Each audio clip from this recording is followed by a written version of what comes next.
Jefferson County. Jan Schuyler. Wayne Schuyler. Unrelenting in uncovering the story behind the story. Number one in marriage, facts, news, and blowing the lid off of the hottest stories.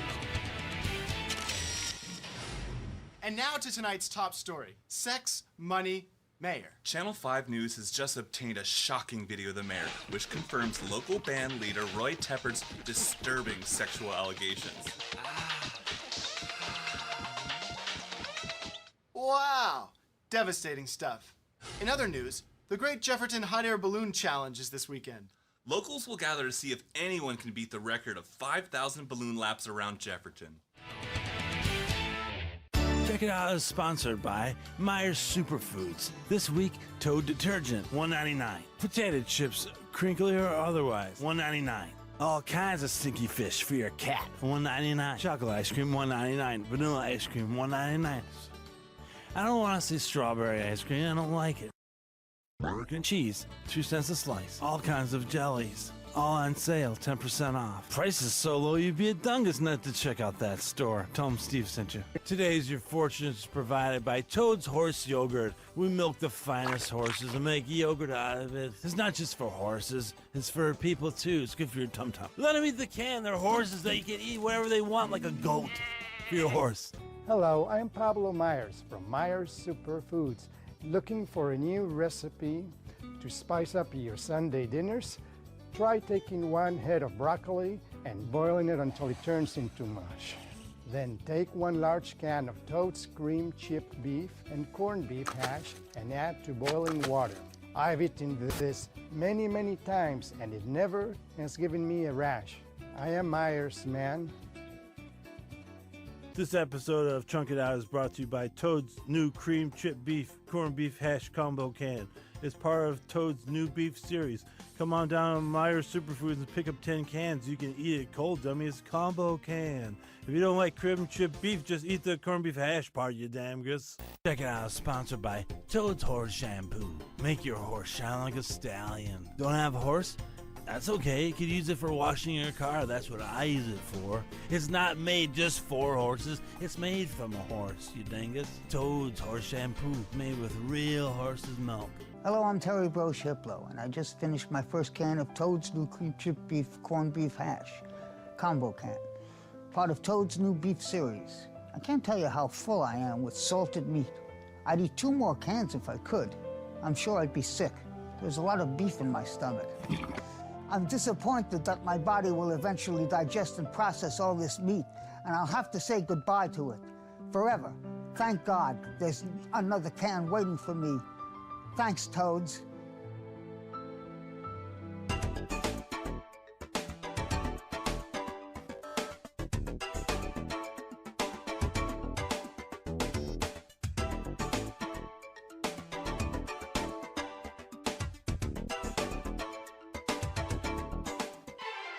And now, Channel 5 News at 5 with co-anchors Wayne Schuyler and Jan Schuyler, the only married news team in the Tri-County area.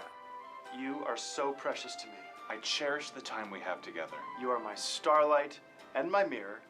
Together, we are partners for eternity. Our love for local news can only be matched by our love for each other. And now the news. The barrel goat hunt is back on! Tomorrow night, teams of 2 will search out a swarm of these filthy critters and shoot to kill. You know, the teams consist of a shepherd and an archer. That's right, Jan. I did a little bit of research last night, and I found out that it's the shepherd's job to pin down that goat and open him up so the archer has a clean shot at him. Well, I hope we can get some free goat steaks out of this whole thing when it's all over, huh? Wayne? Wayne? Wayne? Wayne! Hi, I'm Trevor Moore. Did you know that it's illegal to say I want to kill the President of the United States of America? It's illegal. It's a federal offense. It's one of the only sentences that you're not allowed to say. Now, it was okay for me to say it right then because I was just telling you that it's illegal to say I want to kill the President of the United States of America. I'm not actually saying it. I'm just letting you know that it's illegal to say that. It's kind of like a public service. I'm letting you know so that you don't accidentally go out and say something like that. But what's interesting is that it's very illegal to say, I really, really think someone out there should kill the President of the United States of America. That's illegal, extremely illegal, very, very illegal, but not illegal to say with a mortar launcher, because that's its own sentence. It's an incomplete sentence, but it may have nothing to do with the sentence before that. So that's perfectly fine, perfectly legal. I also found out that it's incredibly illegal, extremely illegal, to go on television and say something like the best place to fire a mortar launcher at the White House would be from the roof of the Rockefeller Hewitt building because of minimal security, and you'd have a clear line of sight to the president's bedroom. Insanely illegal. Ridiculously, recklessly, insanely illegal. Ridiculously, horribly felonious, because they will come to your house in the middle of the night and they will lock you up. Extremely against the law. One thing that is technically legal to say is that we have a group that meets Fridays at midnight under the Brooklyn Bridge, and the password is Sic Semper Tyrannis.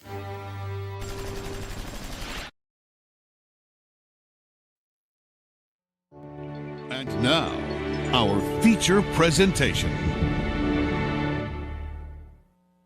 Hello, hello, hello. Oh, wait, I should check my voice to see if any of that came out, to see if any of what I said just transmitted through my mic and in to your ears, your sexy, sexy ears. God, thank God no one's here yet. Hello. Okay, shut up, second trip. I can be heard. Lovely. Wonderful. Today we're doing something a little different. We're going to start with a, I suppose you'd call it a reaction video now, wouldn't you? Then again, I don't know you, so I don't know what you would call it. But yes, we're going to be watching the Fable trailer. That's what we're going to be starting with. I should probably move... it's so annoying having to move the, we can just turn it off. The, tip thing. While we do this, because I'm going to be posting this on my channel. I'd rather this be not super obstructed. But we are going to keep the tip thing up top, because it's funny seeing names like Coomster and Gayro go past the screen. Very, very lovely, very, very inspiring. All right, let's do this. So yeah, like I said, I'm going to be posting this on YouTube, so I have a little introduction here. But the rest of it's just going to be us reacting to the video. Hey guys, Trip here. So, Xbox is falling apart. There's rumors of studios closing left and right. They announced a game a week ago, and now they're apparently going to close the studio that's making it. I actually hear some of these companies are actively trying to buy themselves out as we speak. Times like this just make me marvel at how incompetent these AAA companies are. I can't be the only one who feels like these executives destroy everything they touch. I mean, it would honestly be hilarious if there weren't regular people's livelihoods on the line here. Anyway, it's basically the apocalypse for a bunch of beloved IPs right now, and a lot of people's jobs. But hey, Fable's looking alright, at least from what I hear. And that's what brings us together today, my friends. Today we're poking the bloated corpse of Xbox to see if there's any life left inside of its rotting husk. So let's begin with 30 minutes of Fable gameplay.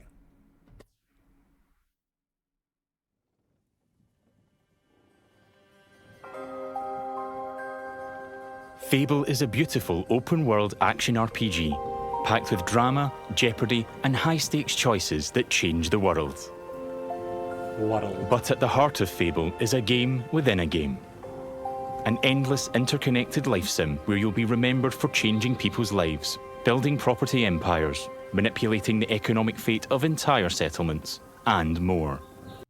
Okay, so far, these are the exact words I want to hear that I was concerned we wouldn't hear.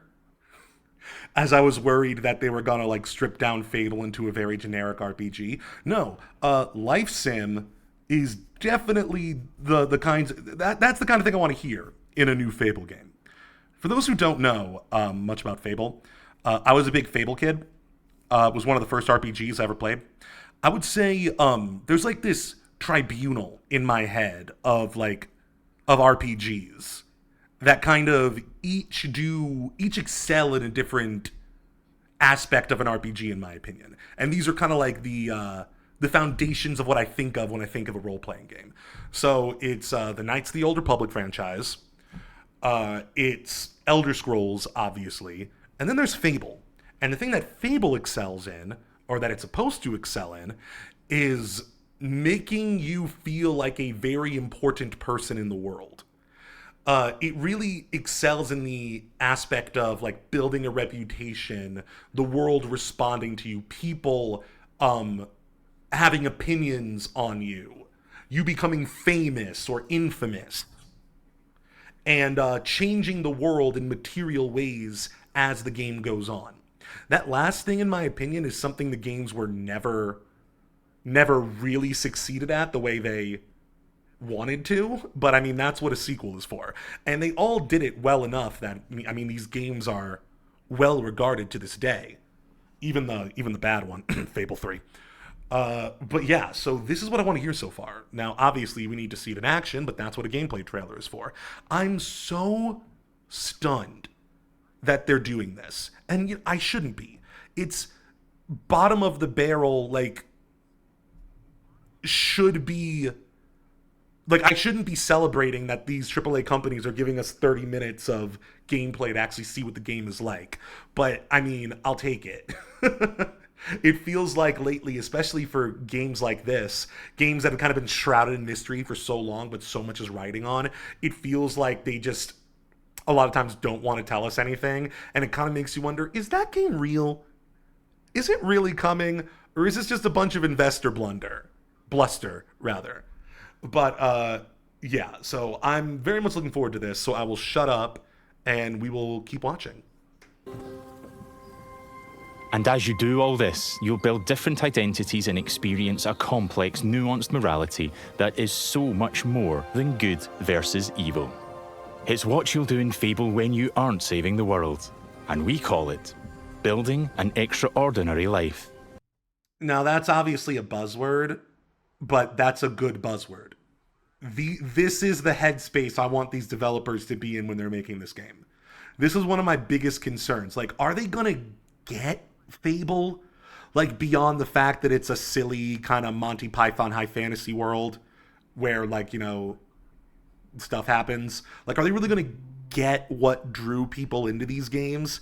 And it seems like they're at least saying the right things. Let's dive in. Here I am in the middle of Oakshire, one of the 6 regions in our visually diverse open world. It's characterised by beautiful rolling hills and lush, colourful foliage, inspired by the British countryside. There are settlements of different sizes throughout the world, each with their own population, traits and landmarks. Albion is full of variety. We can see one of those settlements up ahead.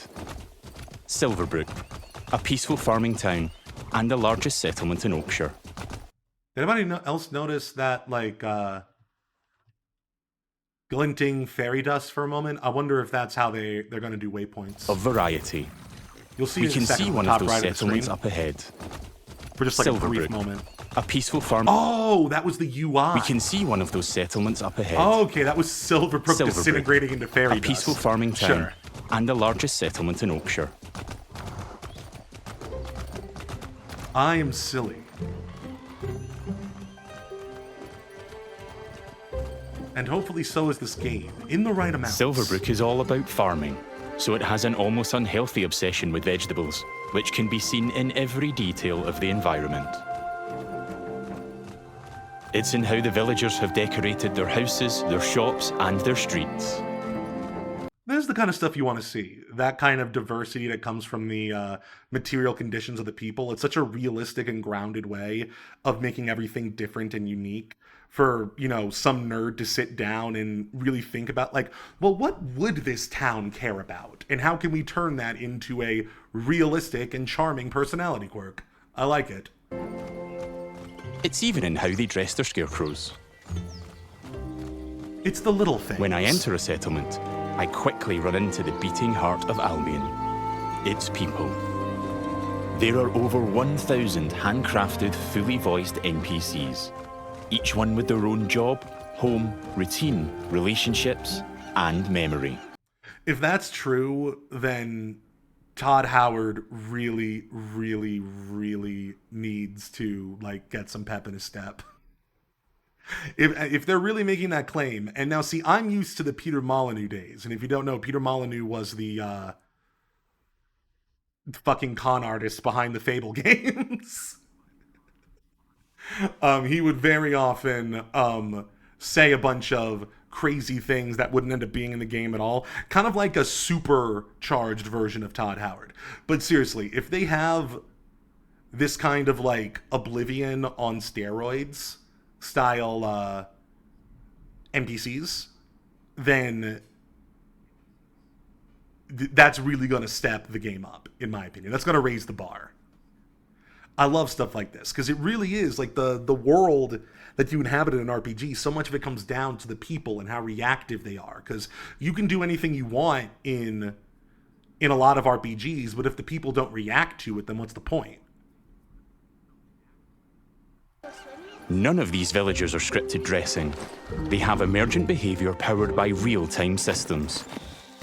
They go to work, they go to bed, they have hobbies and families. Sometimes, they just want to spend time in the pub.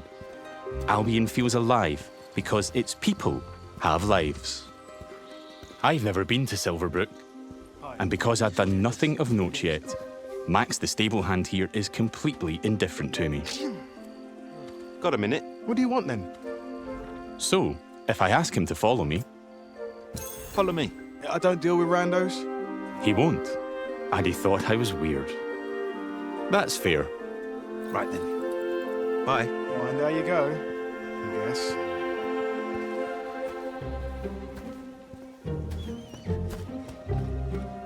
In the story, I'm here investigating if there's a connection between Isabel, the powerful red-cloaked hero I'm pursuing, and the strange magical incidents being reported in Silverbrook. Is that a hero?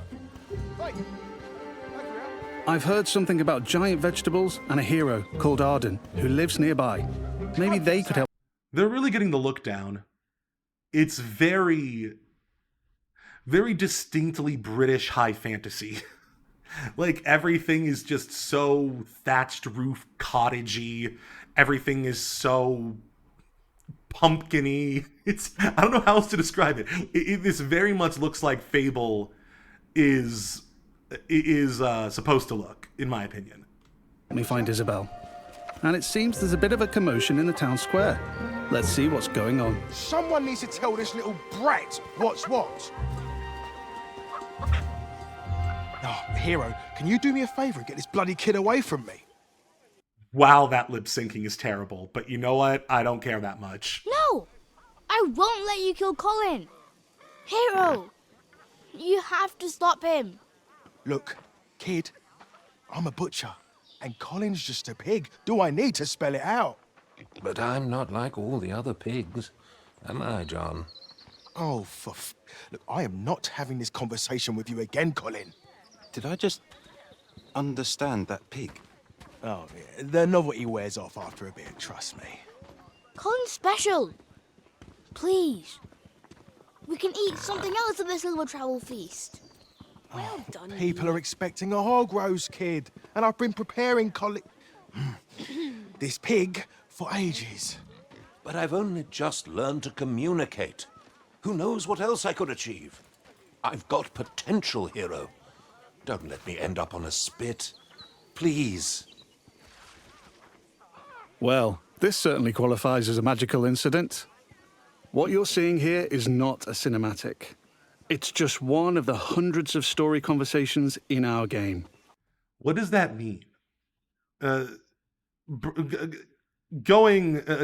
the curtains for a minute, letting you see the wizard that is me pulling all of the pulleys and levers and things. I've already seen the beginning of this, and then I stopped and I was like, I should probably watch this with my viewers. I feel like they're trying to say something here, but I don't understand the distinction they're making.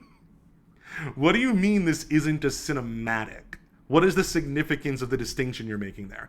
It's just one of hundreds of story conversations in our game. How is that different from a... What are you trying to distinguish? I feel like they're trying to brag about something, but I feel like they didn't really define the brag well. But still, this is cool. This is good. Hopefully there's more to it than just the pig lives or dies. Oh, also, one thing I am curious about is character creation. That's something that the Fable games have never been great with. They're more good at like letting you change the way your character looks after the fact, but in all the Fable games from my memory, you can mostly just like pick your gender and that's it. So I wonder if there's a character creator. I hope there is. We have over 2 hours of high-quality, performance-captured cinematics, just like the ones you've seen in our trailers. But in these conversations, you'll make hundreds of branching dialogue choices that change what happens and how people feel about you. It's important to note that every choice has a consequence. It's up to me if Colin lives or dies, and I think he should live. I mean, come on, he's a talking pig. Let the pig live. Yes! Thanks, hero. I knew you'd understand. No hard feelings, John. You don't make the decisions here. This is my pig, bought and paid for. Okay, I'm glad there's a lot more to it than that, because they really made it seem like they weren't going to address the elephant in the room there, or, you know, use your preferred pun here. We have no authority over this pig. Why is us just saying that going to change the situation? But no, I'm glad there's more to it than that. I can see his point, so I'm going to pay the butcher. What's the pig worth to you? I'll cover it. Oh, it's not just a pig. It's provisions, labour, faff. We're talking thousands. 2,000 gold. That seems pretty steep. All right, Colin's worth it. Here, this should cover your expenses. Fine. Those rumours about Dave's veg better be true. Plus, Feast go vegan this year. What does that mean in this case? I guess maybe we'll find out. You saved Colin. Mum gave me these, but those ones are I more think obvious. you deserve them more. Thanks. Maybe you could help me back. The guild sent me. There's been reports of strange things happening around here. Like what? Who's in charge around here? And where's Arden, the hero? Arden doesn't really come around here anymore. You should try the sheriff. His office is nearby. Come on, Colin. Let's go. Why are British child actors so much better than American ones? I don't understand it. Do they just, like, beat the children better to make them act more? To make them act better? I don't know. I've always been of the opinion that child acting probably shouldn't exist. It seems like a form of child labor and is inherently kind of abusive. And it seems like there's like a coin flip whether or not you're going to end up a normal person at the end of it. But if you're going to have child actors, I'd much rather them not be trash. I've spared Colin's life. I've also gained reputations as virtuous and shrewd. In Fable, every action generates local reputation. You'll eventually be known for the reputations you build, and everyone will judge you on their own moral terms, often directly. And this is at the center of our complex, nuanced take on morality, evolving beyond just right and wrong. It reflects real life, where morality is multifaceted and subjective. Now, this is always interesting. The way morality works in video games, it often comes with some, how do I put it, some problems and limitations. There's always going to be situations where you feel like you did something right, but the game says you did something wrong. So it's always interesting when you have a morality system. And I've always wondered, how do you make it feel good without making it feel too restrictive? I don't know. I feel like The Witcher 3 did a pretty good job with it by focusing more on like the consequences of the action versus the like what your intent is. But there's definitely different ways to do it. I wonder if all these different meters that they're describing, virtuous, merciful, shrewd, I wonder if that's going to be the answer. And I really look forward to seeing how that works, because I think it can be done. I think it can be done well. One thing I'm curious about, though, and I've heard some not so great rumors about this, is whether or not the game will transform your character based on your morality. That was always one of the coolest things about the Fable games. It's that if you're really, really good, you get a halo over your head. If you're evil, you start sprouting horns and your eyes turn fiery red and stuff like that.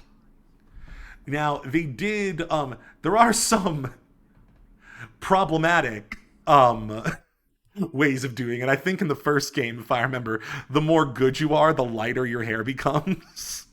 And that gets a little problematic. You get more pale as you're more evil, so I guess people who have who don't go out much are just inherently bad people.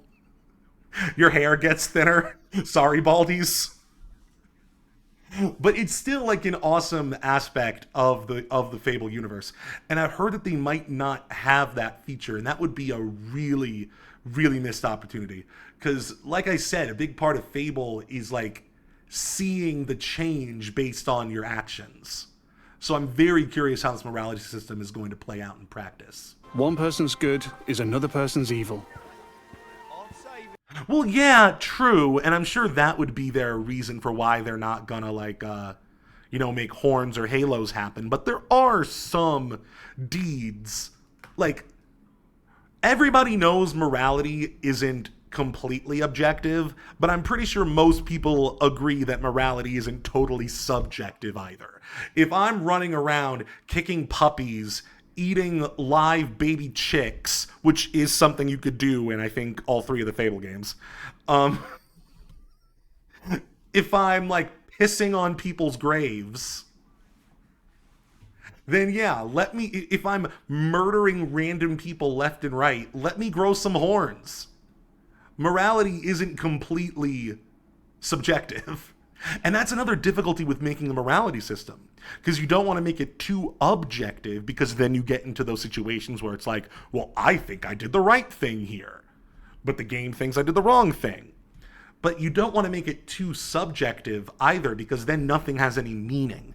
There's a difference between moral nuance and moral nihilism, and I feel like a lot of games have trouble finding that balance.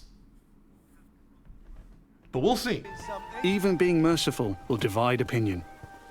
Let's chat to some other folks and see what they think about me. The hell is he doing with his arm there? Hey, you're that hero. This is Jack the Beggar. He's a commoner who's unemployed right now. Your reputation's virtuous. They think you're principled. Okay, so these are two different things with two different meanings. Interesting. So based on your reputation, that'll change the overall vibe they have towards you. So maybe principled is just, we'll figure out what the details of these terms mean. I'm just trying to parse this as I see it. I love the romance option. It's very important that you can, this ties into the, and not just because I'm a perv, this ties into the life sim aspects of the game and the ways that you can interact with NPCs. That's always been central to the games.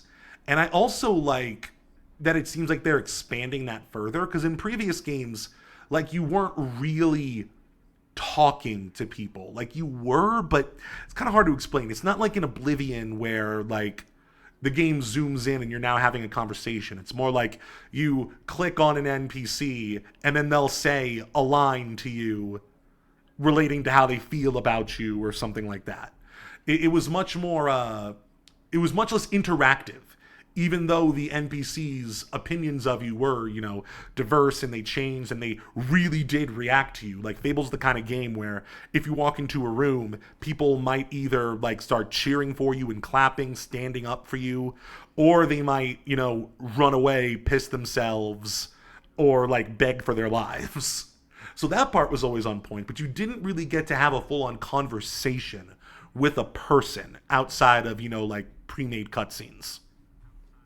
Which is a shame, given he's a hard-working sort of person. On the right is how he feels about me. Jack likes my virtuous reputation and thinks I'm principled.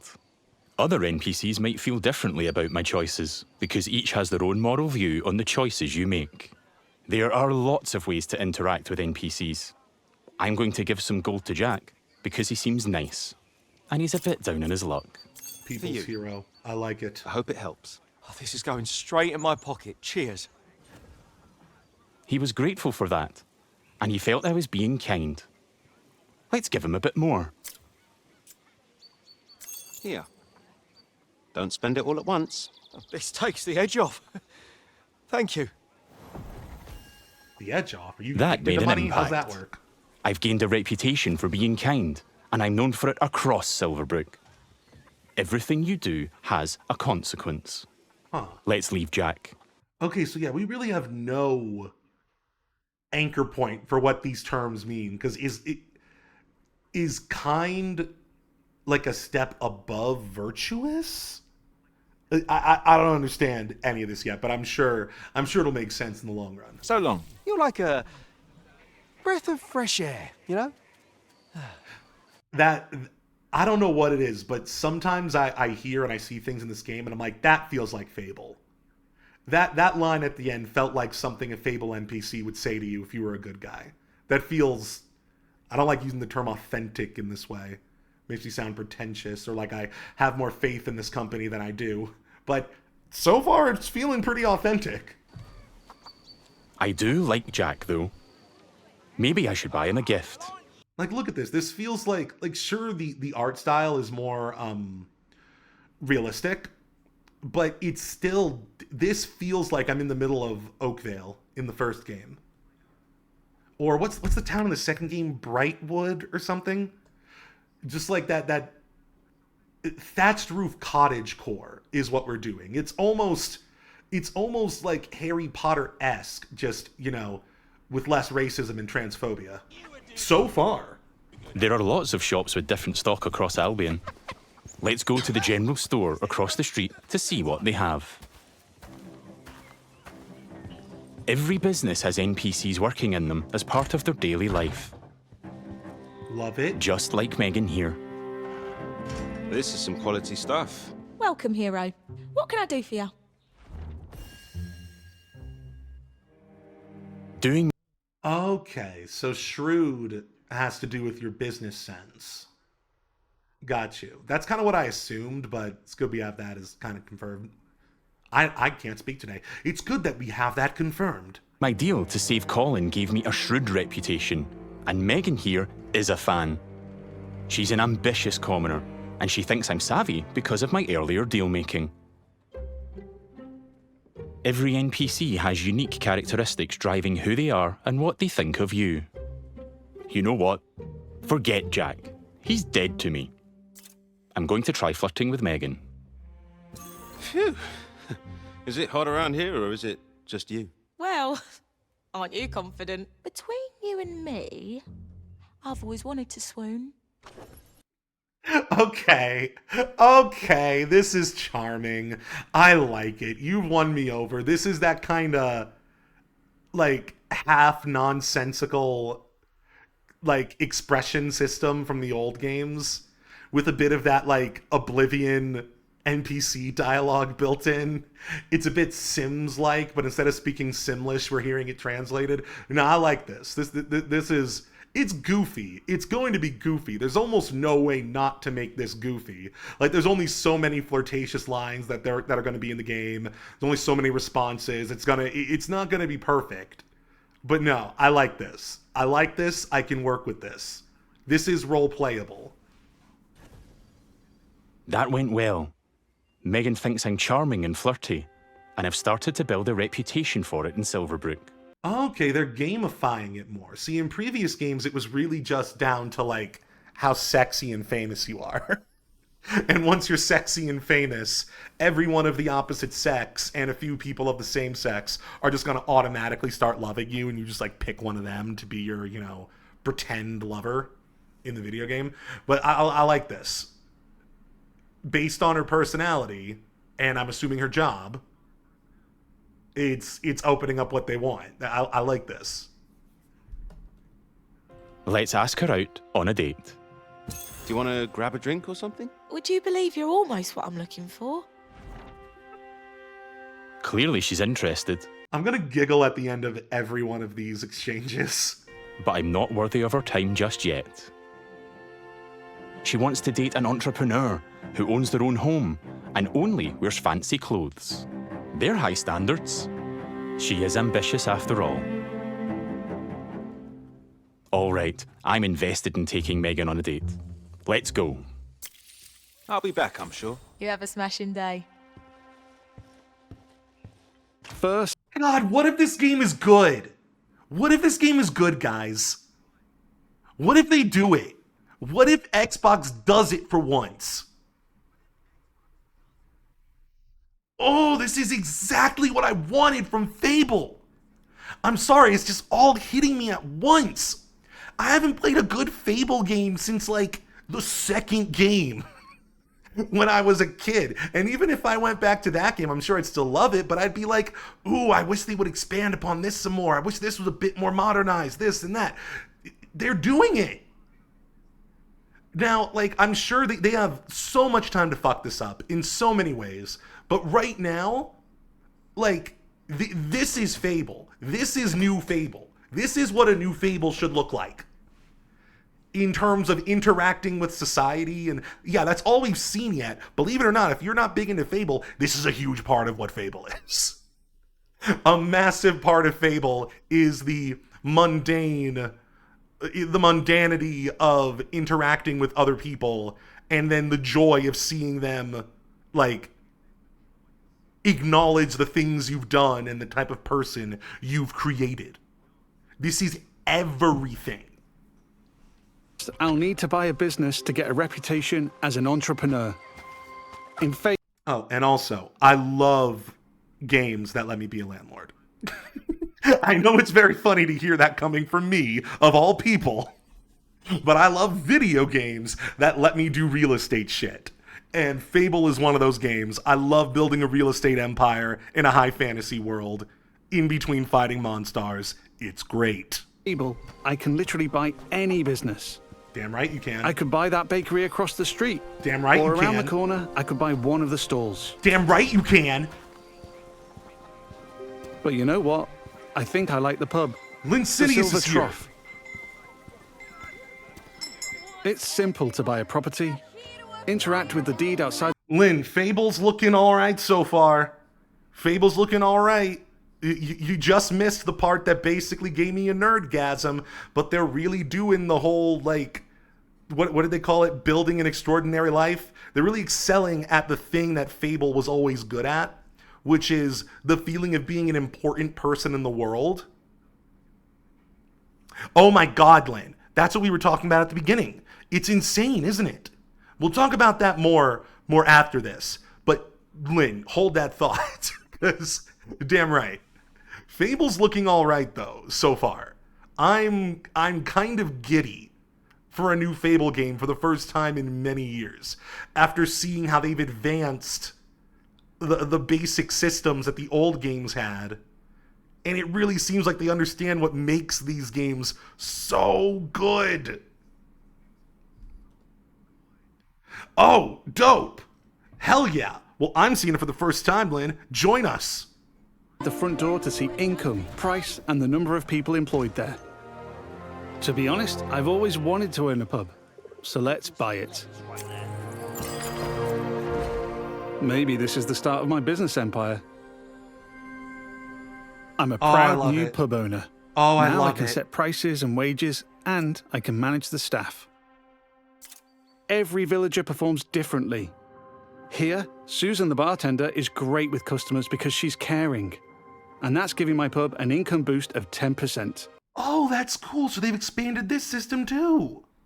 So it's not just like you're not just a shitty landlord who sits on property and doesn't do anything except set the rent. That's cool. You can actually manage it, and it ties into the NPC system. That makes sense. I like how it all ties together because every NPC has their own personality. So of course that would affect how good they are at the job you have them in. Thanks, Susan. The pub's understaffed though. As the new owner, I should probably sort that out. And guess what? I know just the hard-working fellow.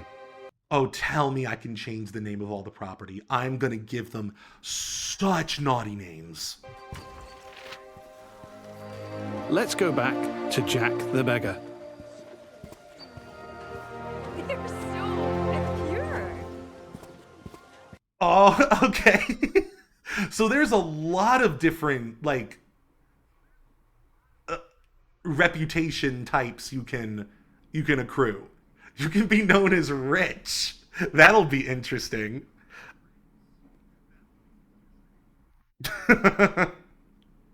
Lynn, that'll just make it even more understaffed. That'll just make it even understaffed.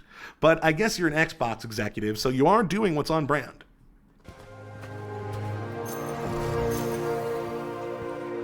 I've also gained reputations as an entrepreneur and as rich, because I bought the pub and it cost me a ton of gold.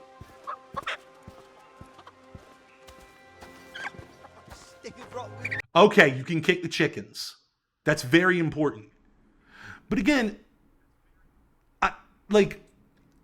I do hope that they do allow for some pure evil and pure good cosmetic changes. Because again, that was always that was always core to Fable. Like, again, morality is partially subjective, but it's not fully subjective. If I go around kicking chickens, mass murdering,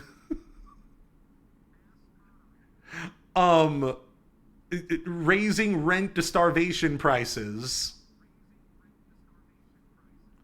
and like eating live baby chicks, which again was a feature in all three games. I think it was in the third one. I played the third one the least because the third one's the bad one. But yes, I expect to grow some horns as a result of that.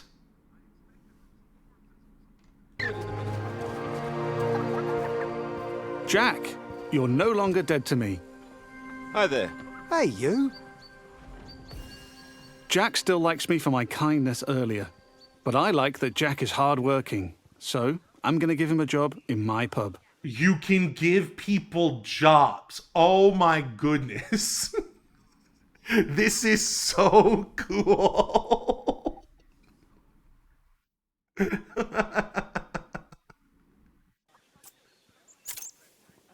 Got a job, if you're interested. I can probably do that, yeah. Yeah, I'm thinking about how I'm gonna like run my empire at this point. Like, I'm gonna make the rent low. I'm gonna employ everybody I can. I say this shit, but I'm also definitely not gonna be a fully good guy either. I'm very selective in my morality. If you've ever seen me play an Elder Scrolls game, you know this. I can hire anyone, providing they like me enough to accept my job offer. Great. We have to turn Silverbrook Jack is into thankful my I've made a personal positive impact commune. on his life. He's no longer a beggar, and he's now a bartender. Cheers. Yeah, makes sense. There are so many other people to talk to. Villagers react to the reputations you build, They'd help with anything. and they remember the things you do to them. Now the pub is fully staffed, and Jack can... This is so much of what an RPG is about for me. And it's such a shame that, like, most RPGs have this to an extent, but it's such a shame that Fable seems to be the only franchise that really leans into it. That feeling that you're building a reputation in the world and that the adventures you go on and the choices that you make are, like, feeding into your legend. Oh, that's so much of the fun of an RPG. Because like I said, what's the point of being able to do whatever you want if the world doesn't respond to it? Head off to work. Incredible. Take your time, Jack. Next, I need some fancy clothes. Let's head to the tailor. What a cheeky chava. There are lots of places I can update my look. Tailors, hairdressers, tattooists. And every settlement has different options available. Yes, good. There are Good. I want that. I want to be going to different villages and finding the different local styles. But I'm still wondering, is there a character creator? I don't want to look like this guy. There are outfits to discover in the more dangerous parts of Albion too. There are tons of options to create a unique look for your hero. Guys, I'm really liking this so far. I'm waiting for them to fuck up somehow. This place looks fancy. Let's head inside. Oh! Lynn confirms there's a character creator. Have they shown it off? Because I would love to see it, if they have any gameplay footage of that. Ah, dope. You're playing Minecraft. Nice. I gotta get back into that game. I always like it whenever I start playing it. This is the tailor, Rhiannon. So much choice on offer. We're closing soon. Just like real life, wealth is a divisive topic.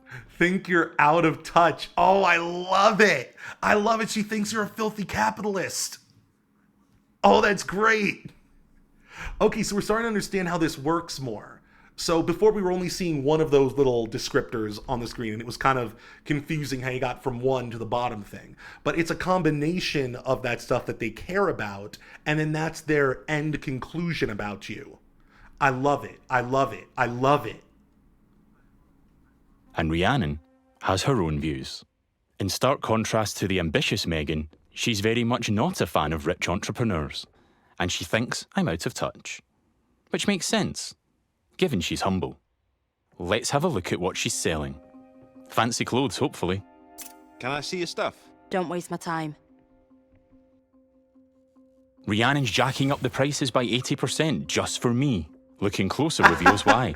Oh, I would be so determined to prove her wrong. I'm already getting into this and this isn't even my character. I'm already feeling some type of way like, you don't know me. That's just how much she hates me. God, that's a goofy ass looking hat and I love it.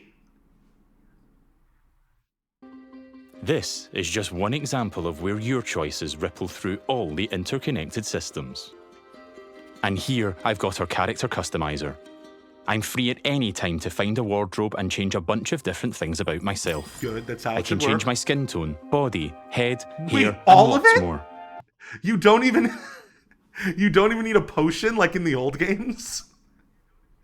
In the old games, there used to be like straight up like potions, like a potion of transiting that you could use to change your gender and stuff like that. That's interesting. I was almost, maybe this is just me being a fuddy-duddy, but I almost wish that you would have to like, you know, find those kinds of potions or like do something a bit different, like go to like a magical plastic surgeon to change the way you look after the fact. But I'm not gonna complain that you can change everything about yourself whenever you want. In the tailor, I can only buy clothes. But there's over 120 different shops in Albion, each with their own stock and items to buy. Ooh, look at his ass. Let's finish my outfit with some fancy shoes. I love this. This is making me, Lynn, I was thinking the same thing. Not just the UI, but the whole like high fantasy Britain look is very Hogwarts. I was saying that earlier, yeah. It's so good. And you know I like that look. Oh man, what was I gonna say? Yeah, I'm right now I'm thinking about what kind of character I'm gonna make.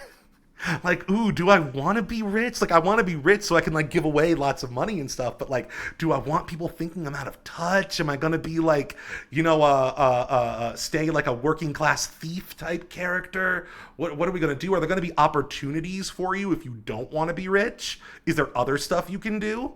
Like, I'm just so curious how I can, like, make my own variation of this situation based on my own choices. Man, I haven't felt that like glimmer of gamer hope in so long. I didn't think it would be Fable that would be bringing that feeling back. Again, they can still fuck this up at any time. But this is great so far. See you, Rhiannon. Take care. Yeah. This is exactly what I wanted. We don't get on, but it's been a pleasure. Now I'm really looking the part. Let's check on my relationship with Megan. Her body looks so gay. At any I time, love it. I can dip into property and people screens to track my loved ones, of which there could be many, because I can have relationships with everyone in Albion if I like. Love it, It would just take a while. Polyamory is important in Fable. That's always been a thing. And there's always consequences for it if you're with people who aren't down with that. While I'm here, I can see the reputation cloud on the right. It shows me what I'm known for in Silverbrook. As an entrepreneur, rich, kind, shrewd, and virtuous. On a single moral scale, these reputations would be seen the same way, as absolutely good or evil. However, as we've seen with Megan and Rhiannon, Fable's morality reflects the complexity of judgment we see in the world today, where everyone has their own moral view. That's all good, but again, morality isn't fully subjective. It's only partially subjective.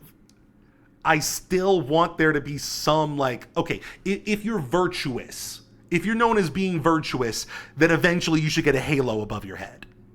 If you're known as being cruel, or whatever the word that isn't evil that they want to use instead of evil is, you should eventually grow horns. I'm gonna die on that hill. The last thing left for Megan is to own a home. I'm a bit short on cash though, seeing as I paid a fortune to save Colin and bought a pub. But since I've bought it, I've been earning passive income, so let's swing by to collect it. The people of Silverbrook all have their own nuanced, subjective view of who I am and what they think of me. But if I don't like my reputations in Silverbrook, I can pay the town crier to change them. I really need to stop looking at his butt. I give them gold, a lot of gold, and they spread a new reputation for me. If you're rich enough, you can change what people think of you. Here I am at the Silver Trough, now under new management. Let's head inside and check in on our employees. Fuck, I want this game now. Is this game coming to PC, or is Xbox doing that thing where they're only going to put it on Xbox? Oh my goodness. There's Susan, my star bartender from earlier. Well, aren't you a do-gooder? Hey, you. Working hard? Just who I wanted to see. You. Oh, she fancies me because she thinks I'm compassionate. Sorry, Susan. I only have eyes for Megan. You're missing out. Keep at it. You and me, boss. You and me. Find you a woman who likes you for what's inside, not what's And there's outside. Jack. Let's say hi. How's it going? Just working. You know me. I knew you'd work out, Jack. He is a hard-working commoner after all. Keep up the good work. Farewell. See you, boss. It's been so long since I've seen a game trailer, and I'm like, fuck! I want it now, though! I want it now! Things seem to be ticking over in here, so I'll head downstairs to the income chest to collect my profits. There's an income chest in every business I own and every property I live in. It means I don't have to go to each individual place, and I can collect all my income from any of them. It didn't used to work like that. You used to have to go to each individual place, at least in the first game. I've got a decent amount of gold now. Time to pick off the last thing on Megan's list. Owning my own property in Silverbrook. Oh my god, I can't wait. Let's go house hunting. I can buy literally any house in Albion. It would just take a while. And quite a bit of gold. Okay, one thing I'm wondering. In Fable 2, if you bought enough property throughout Albion, you would eventually become known as the king or queen of the country. I want that to be a feature of this game. If you buy, like, the majority of the property in Albion, you de facto become the king. But I like the look of this one. Nice garden, Rural views, weird hairy pig statues out front. Let's have a look. Wait, it seems like there's already people living here. Did you not see that child there? Are you gonna kick them out onto the street? That would be hilarious. Looks like I don't quite have enough money. That's a shame. But one thing I can do is pick up a shift at a job. There's a blacksmith just down the road. I can't believe I cheered for menial labor in a video game. But this is Fable shit. This is it. There's life sim elements to it. Like, you can be a bard if you want to. Like, that started in, like, the second game. That wasn't really in the first game. But, like, as Fable expanded, that became part of it. Like, when you're not doing adventuring, if you need some extra money, you can just get a day job for a little bit. And it'll be a fun little mini game. And then maybe people will start seeing you as like a hard-working member of the community. Hopefully I can go earn enough gold there. This is everything! Going on dates, buying properties and businesses, and doing jobs are all part of the interconnected Fable experience. Yes, it is! It really adds to the sense of immersion when I can take a break from saving the world to change the lives of the people around me and discover how the simulation reacts. They're saying all the right words. This is all the stuff I've been like, whenever I bring up Fable to you guys and I'm trying to put into words why it's so compelling, even if it never really like lived up to the hype, because none of the Fable games lived up to the hype. Peter Molyneux's a fucking liar and a con artist. He lied all the time about what was going to be in those games. But all three of them, even the third one, which was bad, was still fucking Fable. And now it seems like they have the technology to do some of the things that we were hoping were in those earlier games. Oh, I can't wait. This is everything.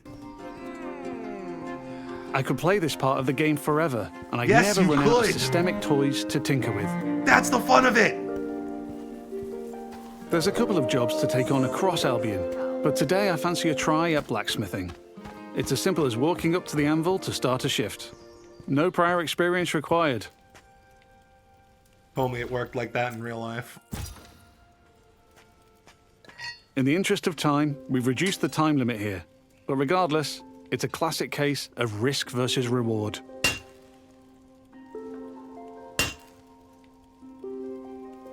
I'm constantly having to balance speed versus precision, while trying to earn as much as I can. That was satisfying. That's a lot of... I guess I don't know how much I need to hit all the gold hotspots to complete an item. But if I guess I don't know what the economy means yet, so I don't know if 6,000 gold is a lot. if I manage a perfect hit, just like that, I earn a multiplier on my gold.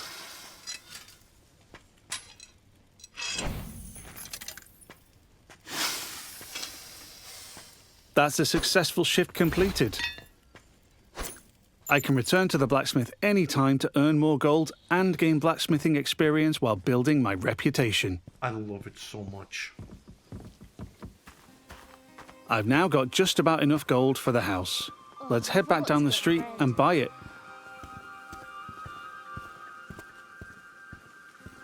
There are guards stationed in every settlement. They're always there to keep a watchful eye on the villagers and probably two eyes on a hero. If I get caught committing crimes, I'll find myself in trouble with the law. And that will change what people think of me. Come on, they gotta show like a bad guy run. I hope maybe they do another 30-minute showcase where they just show you being like a thief. We're back. Let's buy. Like they do the exact opposite. You're a thief, you're poor, you're a dick. Buy the house.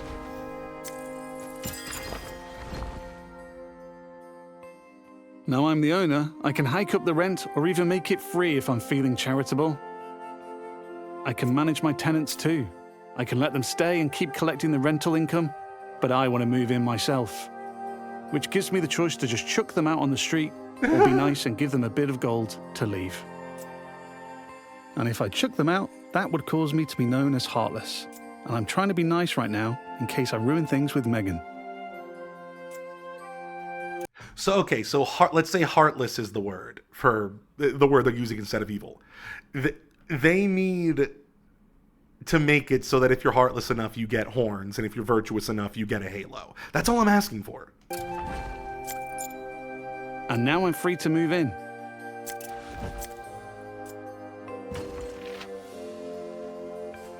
let's look around. Home sweet home. I can buy any house in Albion. And while this one lacks some square footage, there are huge houses, even It's mansions bigger than my I can buy apartment. throughout the game. Looks like the tenants left some stuff behind. Awful fans. It's mine apparently. now. Wherever I live, I have access to my income chest and wardrobe, so I can collect all my gold and change my appearance whenever I like. That was the last thing on Megan's list. Let's head back to the general store. Why is there still a child on our lawn? Is that just our child now? Did the child come with the lease? Fable has a dynamic time of day that changes what people are doing throughout their routine. It's still the afternoon, so hopefully Megan is still working. If I'm too late, she'll be back home in bed. And there's my new pub with some customers in the beer garden. I love Now we're back at the general store. Let's find Megan. What did he just say? I'm on the mark. Okay, maybe he's saying he wants a job, but the way he said that was very flirtatious, and I'm here for it.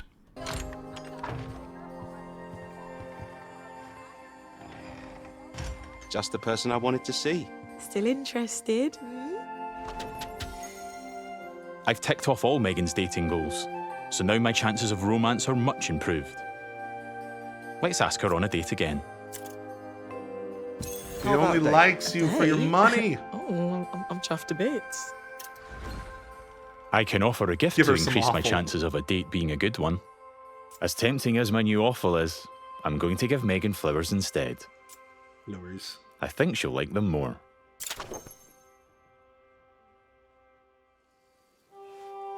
Here we are on a date at the Silver Trough. It's like San Andreas. Oh, that's fun. I was wondering if it was going to be like playable or a cutscene. I was fine either way. They're doing it the San Andreas way. Got it. Just have that romantic music playing throughout it. I'm getting free drinks.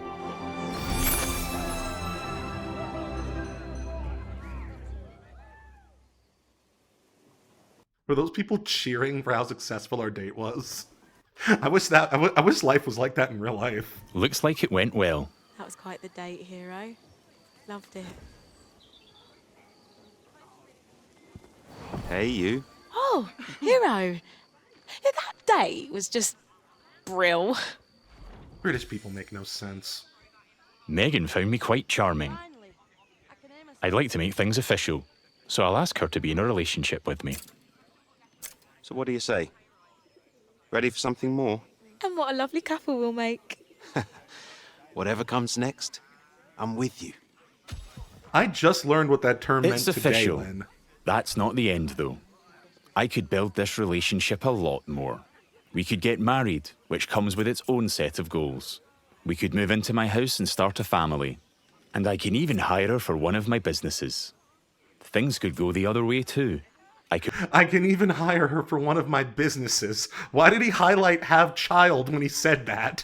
I don't like those implications. To break up with Megan, or divorce her in future. Or I might make choices that make her divorce me. There's lots of ways I could change her life, and she'll remember. But we've seen enough romance for now. Bye, Megan. I have to go. Bye. But you're welcome to watch me leave. You have a lovely time, sweetheart. Before we go, I've only really demonstrated what it's like being an upstanding citizen in Silverbrook. Yeah. Fuck Our it up. game is one full of contrast, though, Modest. Yeah, I like it. where I decide the kind of hero I want to be. So let's briefly explore what it's like if I'm not so nice. They're doing it. Okay. Hi, Susan. Nose to the No, not on the grindstone. same character. Love to see it. No, don't ruin. I can't believe how invested I am in this. I can't believe how invested I am in this. I'm like, don't ruin the reputation you just built up. And don't be mean to Susan. She loves you. God, I need this game now. Lovely to see you, boss. Sorry, Susan. You're fired. No. No. You're fired. Oh, I'm so upset. Sorry. Why would you do it? I You're can't gonna even regret listen. that, I can't look. swine. I can't look. I'm looking away. I took my headphones She's not out. happy about I'm that, too sad. and she thinks I'm being heartless. But because in Fable morality is subjective and varies from person to person, not everybody will have a problem with that. There might even be someone who fancies me because I'm heartless. Okay, I'm listening again. Villagers also react to my physical actions. If I start firing arrows around the place, they'll start to perceive me as reckless.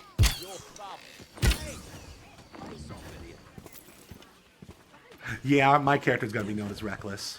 I can even take pot shots at the locals if I want. Oh! And now I've gone too far, but I'm in the mood for a fight.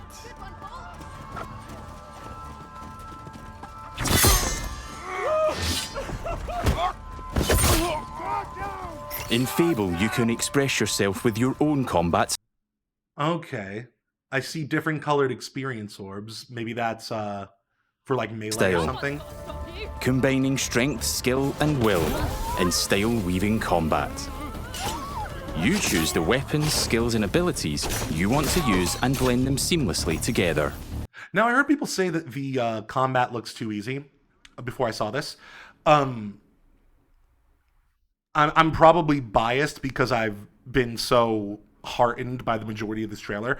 I think, first off, combat was always easy in Fable. That's not an excuse. I think games should improve upon their systems, not just, use the fact that they've always been mediocre as an excuse. But I don't think easy combat would take away all of the good stuff I'm seeing here. I will also say, this seems to be a powerful character we're playing with, and you want a higher level character to be able to do shit like this. So hopefully, and people like Lynn want easy combat, so, I would be fine if this game was more of a power fantasy. I'm fine with that. Let the complexity come from how you want to express yourself in combat and how you want to express yourself with all the other stuff we've seen. I wouldn't be complaining if the combat is a bit too easy.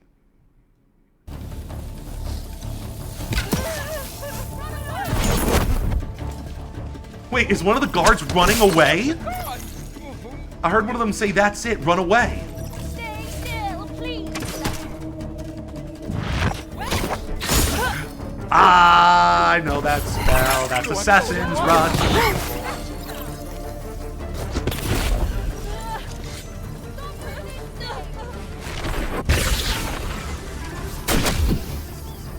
What are you doing? You look constipated. Oh, there he goes.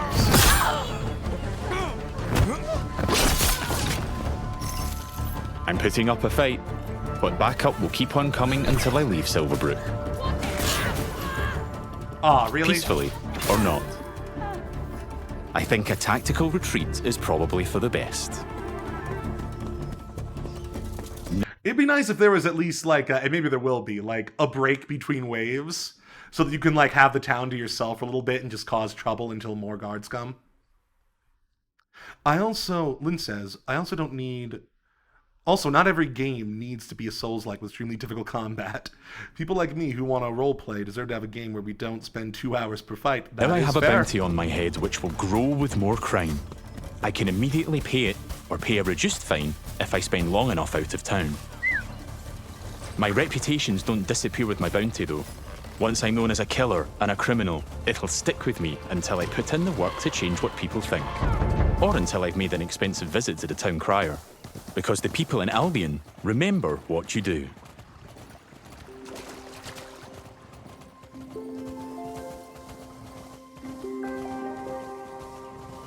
Over the past 25 minutes or so, I've bought a pub and a house, been a landlord, and changed a beggar's life. I've customized my look, saved a magic talking pig, fought the law, and I've built a relationship with just one of Albion's 1,000 handcrafted, fully voiced NPCs. And here's the reputation cloud again. I'm rich and charming because of my spending habits and my relationships. I'm also a criminal and a killer due to my reckless behavior and fighting with the guards. Yet, I'm shrewd for saving Colin and an entrepreneur because I bought the Silver Trough. I've built a complex, rich identity in Silverbrook, which the people there will react to through their own moral view. I'm not simply good or evil. I'm so much more than that. There are many more settlements across Albion to explore. My identity is mine to create in each one, and everyone will have their own perspective on what I do as I build an extraordinary life. Thanks for watching, and stay tuned for more in-depth Fable information as we move closer to our launch. When is this game coming out? Is there even a release date? February! Oh, man! Wait, okay, what are the platforms? Okay, it's gonna be on Steam. Thank you, Jesus Christ. Oh my goodness, guys. I gotta be honest, I went into this thinking it was just gonna be alright, and then I would see like some red flags and stuff. I went into this expecting to just be like, oh, yeah, it's okay. I hope it's good, but there's some stuff that makes me worried. No. Everything there was amazing. That was exactly what I want from a Fable game. I don't know how they figured it out. How they figured it out? Xbox can't do shit right. And yet somehow they had this brewing. I really thought Fable was going to be a dumpster fire. I thought it was going to be one of those games that either never comes to fruition, gets silently canceled, or ends up missing the point of what a Fable game is. This is what Fable's supposed to be. Not only that, it's doing what I always ask Bethesda to do, which is take their systems and expand upon them rather than like either leaving them mediocre or removing them in the sequels. They're actually making a sequel to this franchise that adds more to the game. This is exactly what I wanted. It shouldn't be this. Oh, thank you, Lynn. I'll take a look at that. It shouldn't be this hard. But for some reason, it is this hard for these AAA companies to just do this. But we're at this point where our standards are so low that just seeing a game that looks like it's a game, that is an expansion upon the previous games without throwing in a bunch of like nickel and dime bullshit. I mean, we do have this pre-order shit, but you know, we've been in that stage since the horse armor days. But you know, we're talking in a manner of degrees and magnitude here. It seems like for once Xbox has just been making a game and they're going to release it with no strings attached. And, I mean, this is one of the few franchises we can have faith in, for better or worse, considering what Xbox is doing with all their other IPs. Just seemingly throwing them into the shredder. Goodbye, Psychonauts. Goodbye, Dishonored. Oh, my goodness. I'm so sad about that. I really hope they figure something out. But... oh, and there's a story-related trailer. See, I was avoiding the other stuff about Fable until I saw something like this. Because, again, I'm so used to being taken for a ride, and then it's just bullshit. Half-baked, broken when it comes out. I guess we don't know if it's going to be broken or not. We got to keep that in mind. But, damn. I haven't felt that way looking at a new game in so many years. It's only RPGs that make me feel this way, but it's been so long since since like just a good new open world action RPG has existed that's given me this feeling.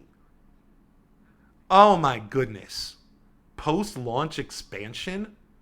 Oh, I hate shit like that. You already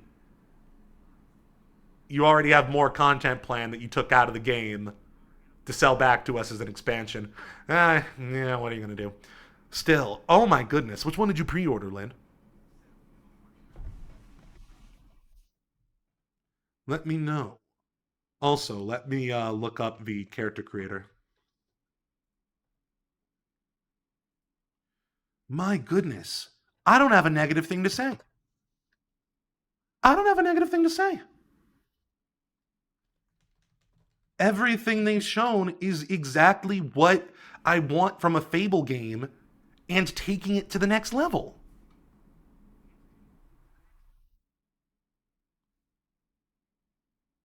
Oh my goodness. Okay, let's see. Fable character creation.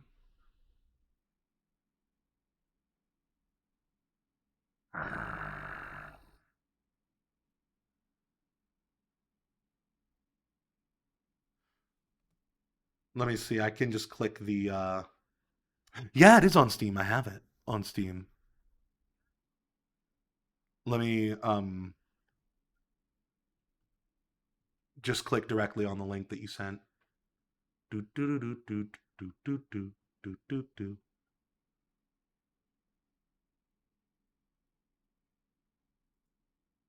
Okay.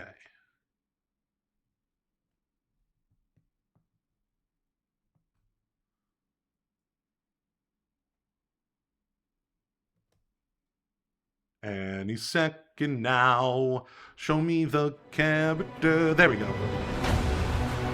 I can't believe I can be happy about this. See, I've been avoiding this stuff because I'm like, I don't know how I'm supposed to feel about Fable yet. I don't know how I'm supposed to feel. If I look at this and then I get sad when I see the gameplay footage. But now I can feel happy about this. I can't believe it.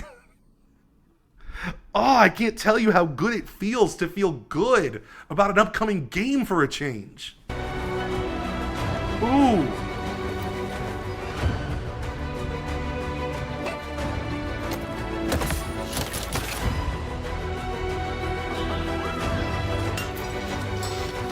How can I help you, boss?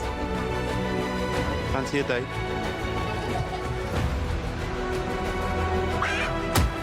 Very impressive.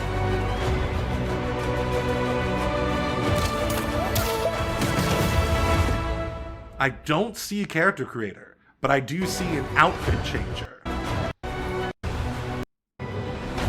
Let's see that closer.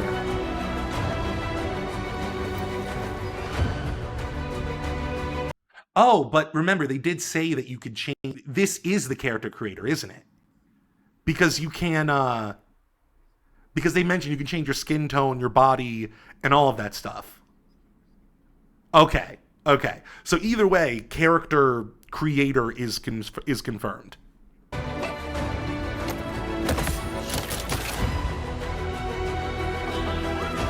Dope, dope, dope. I love it. I love it.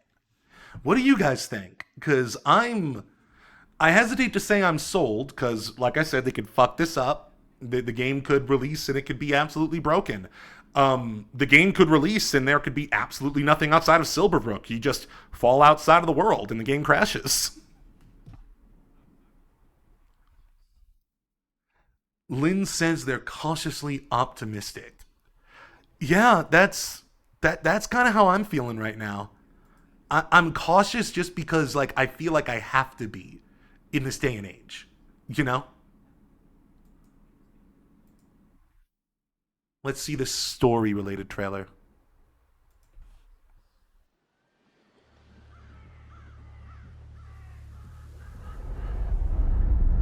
Do I remember the moment my powers came in?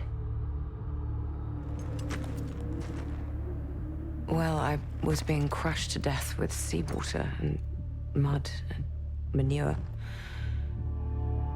whilst holding onto my sister's hand. I remember her fingers gripped so tightly in mine that her nails drew blood. Until I lost her grip.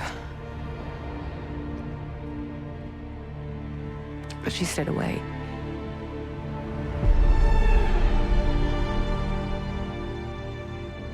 Does stick in the memory a bit, yeah.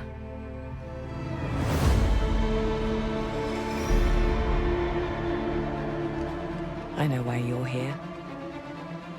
You want to talk about them. They're not real heroes. You ever seen a legend in the flesh? All that power. How do they use it? Killing mindless beasts. Fighting petty villains. None of that matters. Look what the guild shut out. A real hero knows how to wield power. They don't waste time on trivialities. You're back. And dressed like a twat. Got more important things to worry demon about door. than vegetables. A hero knows how to live with their choices. Oi! What the fuck was that? Well, I was just... Just sent my brother into the infinite fucking abyss without even asking permission. Remorse? Remorse is for the guilty. Look, I will tell you what I told them. Albion is broken, and I'm going to mend it. Albion doesn't need heroes. It needs a hero. You're a monster. And that hero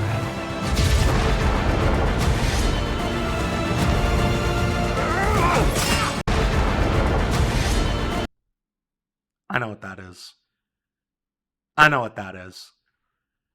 That's that's fan service for people like me, for old bastards who grew up with the first game. I know exactly what that is.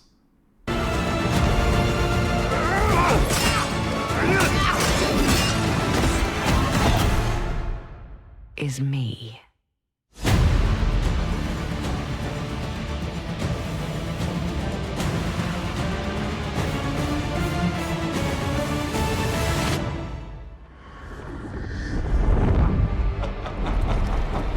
Oh, he's back? Okay, that's a lot of fan service. I really want to see where that goes. See, okay, if I had seen that trailer before I saw the gameplay trailer, I wouldn't have given a shit. Because I would have been like, oh, you're just throwing a bunch of fan service at us. You're trying to make things seem important and big, but you're not really showing us the game. Now that I've seen the game, something like this can interest me. Now I'm curious what all this stuff means. I still can't believe they did that 30-minute showcase. Again, it's such a low bar, but to see it crossed, to see someone go over the bar, feels so good. But yeah, those are my thoughts on Fable so far. For those of you watching at home, for those of you watching when I post this on YouTube, I want to know what all of you think. What do you think about Fable? Am I just crazy? Have I been blinded by the hype? And what do you think about Xbox as a whole? Because, guys, they are not doing great. I'm hearing that they're going to, as part of their, downsizing, they're going to focus more on their big IPs, i.e. Fable, Elder Scrolls, Fallout, Activision Blizzard shit. I hope they can at least do that right. Because it certainly does feel like no matter what Xbox executives try to do, or rather Microsoft executives try to do, it always ends up turning to shit. So we'll see. But in the meantime, I will see you all next time.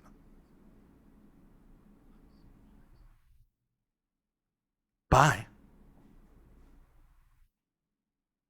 Can I show you 2 games I'm interested in?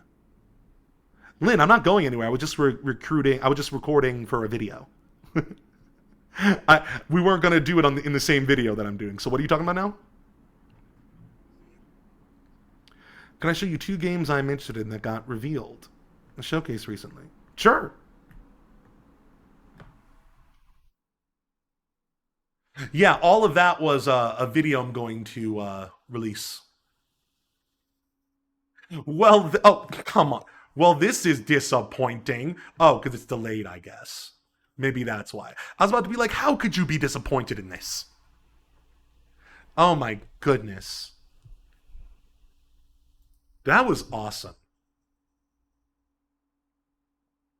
Castlevania. All right, let's see.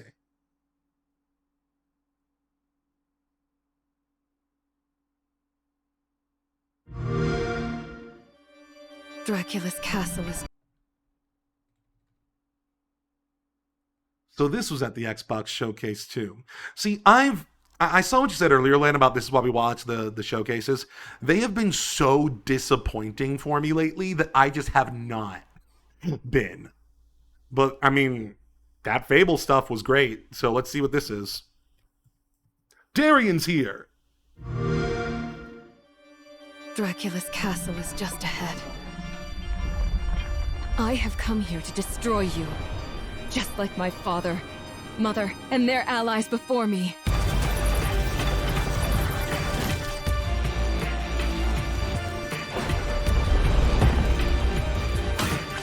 No one believed me when I said the newest Belmont would be a girl.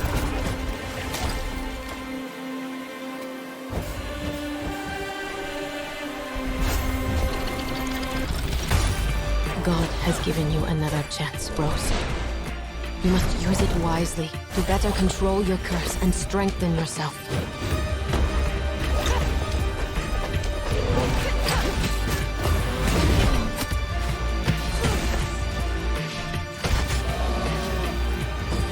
You are no more than an irritating thing. What makes you think you can stop me this time?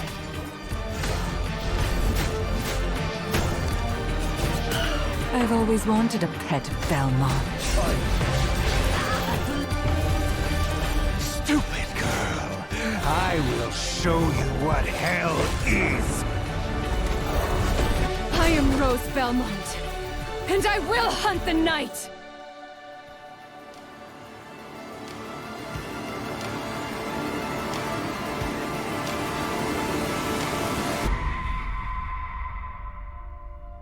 Dope.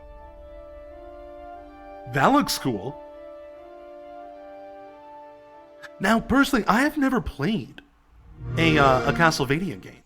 Are you a big fan, Lynn? You say you pre-ordered, I see. And also, this is just objectively correct. I don't even need to see this video, it's objectively correct. The fuck is this AI slop? It being $30 helped. Understandable. Understandable. Yeah, it seems like the one time I didn't watch a showcase, that's when everything happened, right? Apparently Spyro 4 got released. I think I'll stream the Spyro games at some point. I own them, or rather, I think John owns them, and since we share our Steam accounts, I have it too. I have the all the reimagined Spyro games. Oh yeah, Castlevania's lore is cool from what I know. For sure.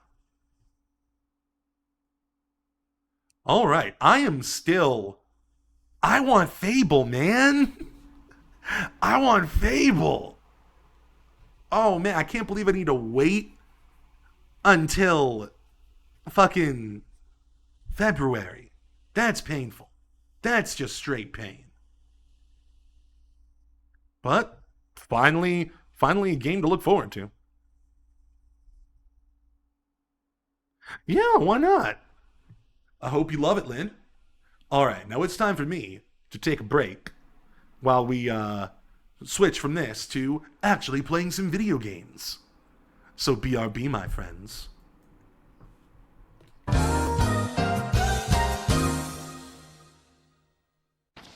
Man, it's too bad we can't smoke in here. I know.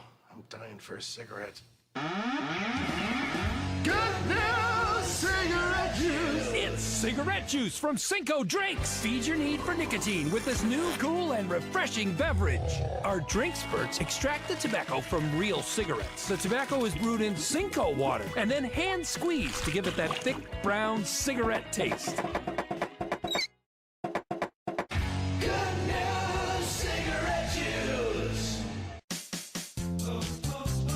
Where do you go to get all that sauce? Sauceman's. But what about the meat? Bring your own meat. What can I do with my meat? Dip it in the sauce. Dip it in the sauce. Mmm, that's great sauce. Over 1,000 dipping sauce combinations available at Sauceman's Family Sauce House style sauce house restaurant. Meat not included. It's iJammer from Cinco Toys. It's fun! The first digital music box with 2 revolutionary dance tones. iJammer and E-Bumper. iJammer! iJammer's frequency tone is off the hook. E-Bumper! Hype bumping. Monitor your friend's progress.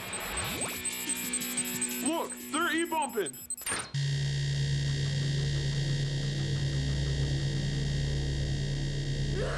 Recharge and keep dancing with Old Hungy. Oh, Hungy! Doopy, Doopy! Oh, Hungy! Oh, Hungy! It's real food. Hi, Jammer! Jizzle Jammer. Oh, Hungy! I don't need your dinner. I have Oh, Hungy. No parents allowed. E-bumper!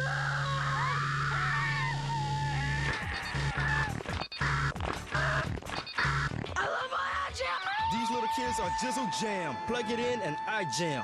Yeah. I just need one more bump.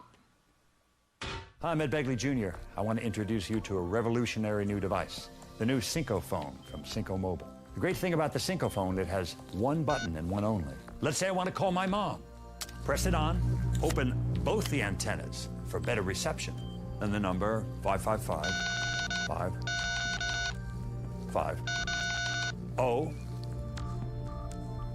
1, then 9, and then 9, and then... And the best feature of the Cinco phone, you cannot receive calls with it. You can only make calls. You'll never be bothered again at work, your leisure time out on the golf course or at the beach.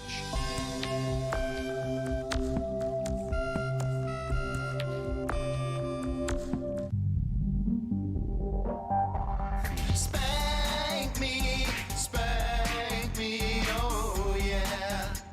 Gonna spank your butt tonight. Spank me, oh yeah. Gonna spank your butt so right. Coming up, the spanking craze is sweeping the nation thanks to the Penis Brothers. They're the hottest spank pop group around. Get inside yourself. Yes, the Penis Brothers buns are red hot from spanking. Mickey is 16 and likes hanging out with the girls. Don is 19. He's a deacon at his father's church. And Merv, well, Merv's the wild one, and he just loves having fun. Let's take a look at their smash hit, Spank My Butt. I know you're gonna spank me up and down. Gonna leave a red mark next time around. Spank is gonna make a nice cracking sound. Hit you so hard, fall to the ground. Spank my butt, spank my butt, spank my butt, spank my butt, spank my butt, spank my butt, spank my butt, spank my butt, spank my butt.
Jim Heckler,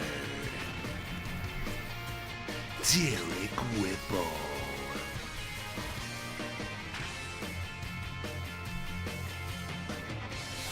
It's the Jim and Derek Show. DJ Drez. And now, two guys only a mother could love. Oh yeah, and some hot chicks, Jim and Derek. Yo, welcome to the Jim and Derek Show. I'm Jim Heckler. Yo, what up, people? I'm Derek Whipple, and we got some mad sketches for y'all on today's show. It's gonna be totally hype. We're gonna be checking in with our girl Holly, and we're also uploading a brand new Vista Fresh mobile viral clip of the week. Yo, that clip's gonna totally freak you out. And later on our show, I'm gonna be challenging you to a Turbo Fuel Maximum Energy Soda Chug Contest. Challenge accepted, brah.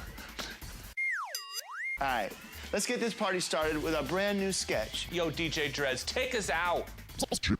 Derek.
Oh my goodness. I'm sorry, guys. While I was gone, I was listening to... Oh, what, 1 second. There we go. While I was gone, I was listening to the unfortunate leader of my country basically explaining how badly America lost the war against Iran. And he just sounds so tired, so desperate, so just done. Oh my goodness, he's like at a G7 press conference just embarrassing himself, saying all like the big bravado things he normally says. And gas prices are dropping like they've never dropped before. But even he doesn't sound like he believes it at this point. He just sounds like sad. Oh boy.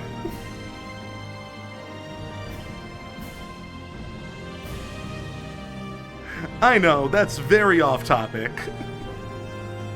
Let me turn the music down just a smidge. But,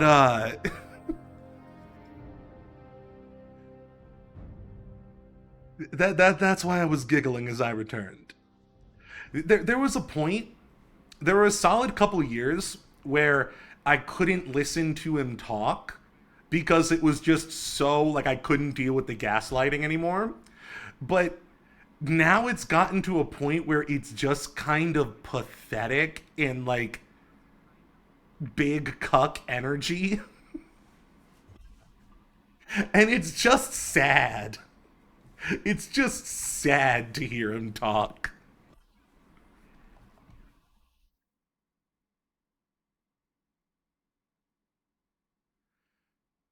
Oh my goodness. He's so old.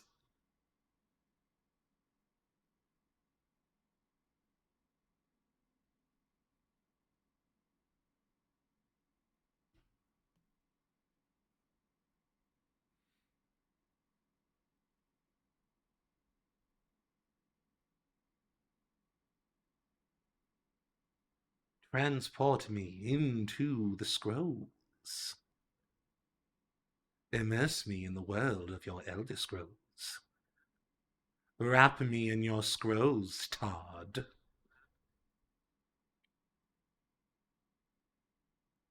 Well put, Lynn. God, it's gonna be so crazy when he finally croaks.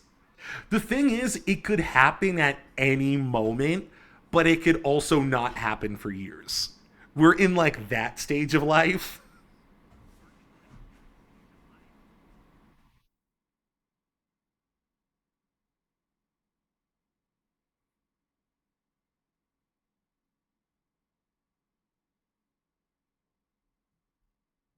Oh, did you?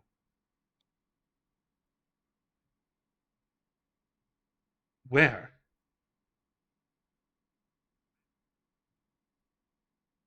Where did you do that?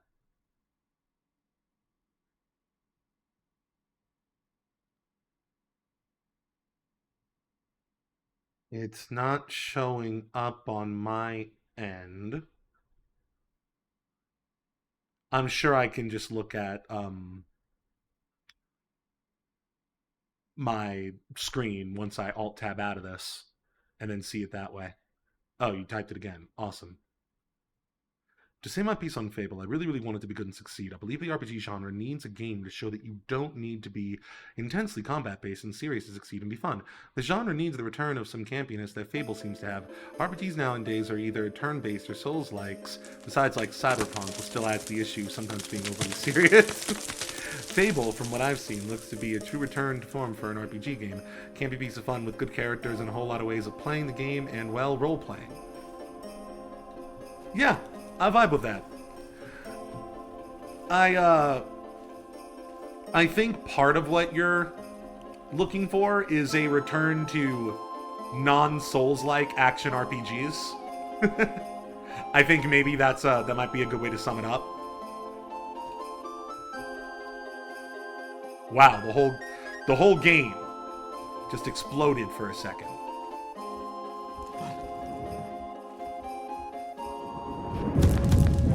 Because you're right, a lot of RPGs these days are either turn-based or, you know, they're Souls-like games. And Souls-like games, I love Souls-like games, but, like, they don't always scratch the same itch of, like, you know, role-playing within a world.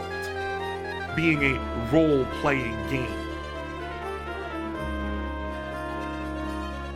It's not a matter of being employed or not, Lynn.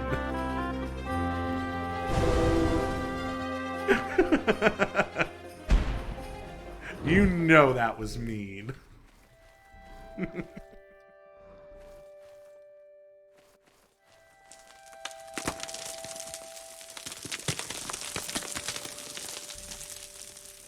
This game of pretty. Don't have the time or energy to put into a game with such tedium in its game design. Mm-hmm.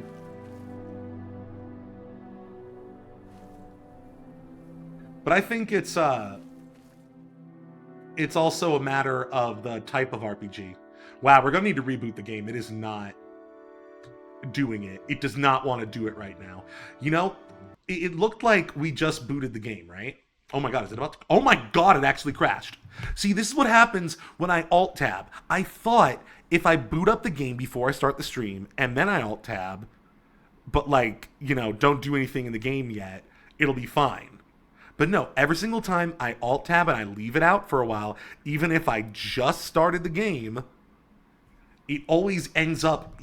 Yeah, It feels like Morrowind is on strike when it happens.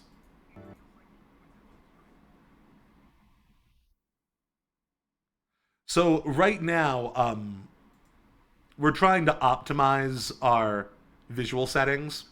So I'm trying to see how far it can take the draw distance without it borking.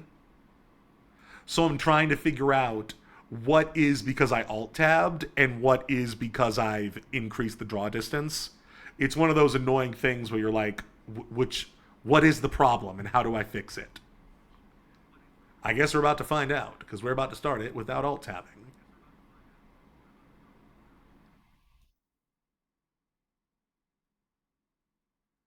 Any moment now. Start the ding-dang game.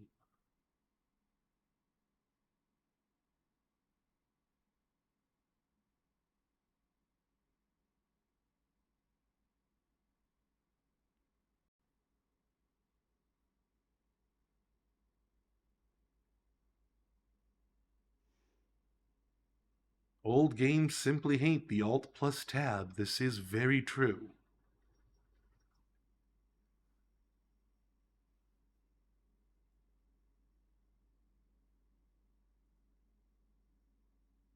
They just can't handle it. They're jealous. They don't like their attention being drawn away. They don't like your attention being drawn away from them.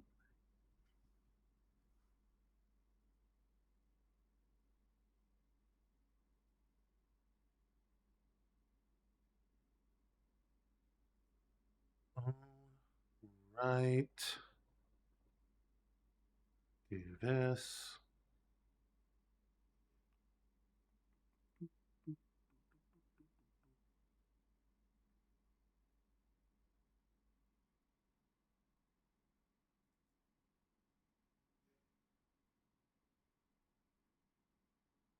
Yeah, that's true as well.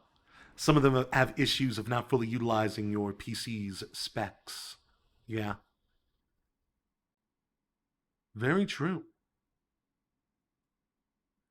Some of these issues are at least made less bad because we're running open Morrowind, but it's not foolproof.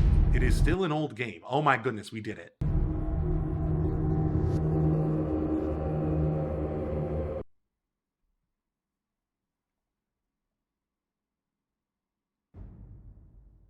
Hell yes.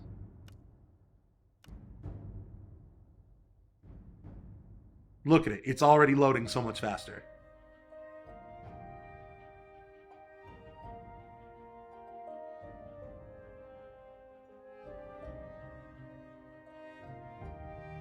Initialize that data. Yeah.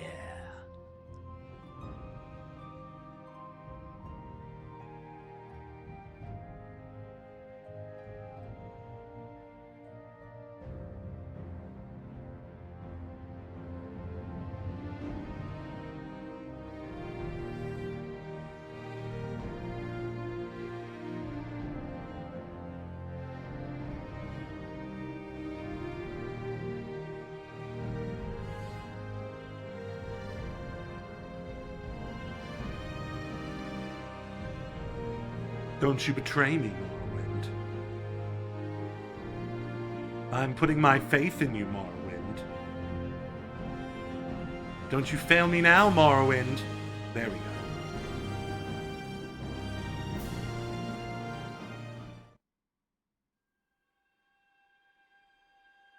We're alive.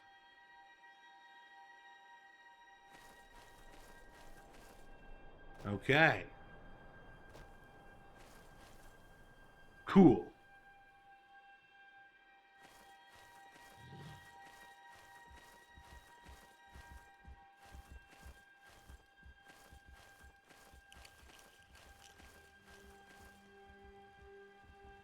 I think a boy is coming to kill me. There he is. Ow. We really are a god at this point. Not a demigod, I would say. Not immortal. We still have some weaknesses. But regular things aren't gonna be a problem for us.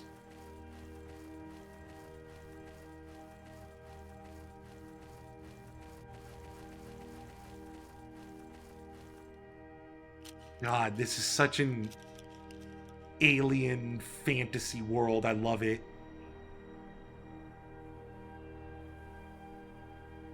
Hello, Mr. Quoom.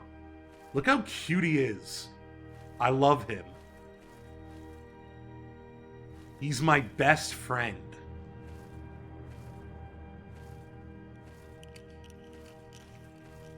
Sup?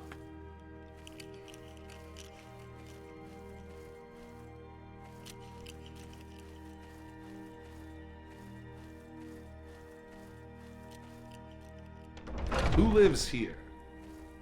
Anyone need the services of a I can nightblade? do for you, Outlander. Do you need someone murdered? I stopped by the Arbalester's shop the last time I was in Shipalsharai. He charges a fortune, but with how bad the Skyrender attacks have been, getting it might be worth the investment. Yeah, let's keep talking about Xbox stuff. Oh my goodness, Lynn.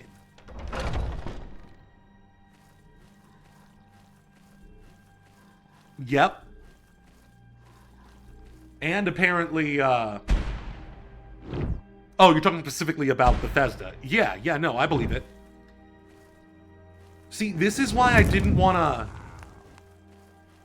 say much when Asha Sharma, and I believe that is her name, I was being racist the past couple days in the way I was pronouncing it.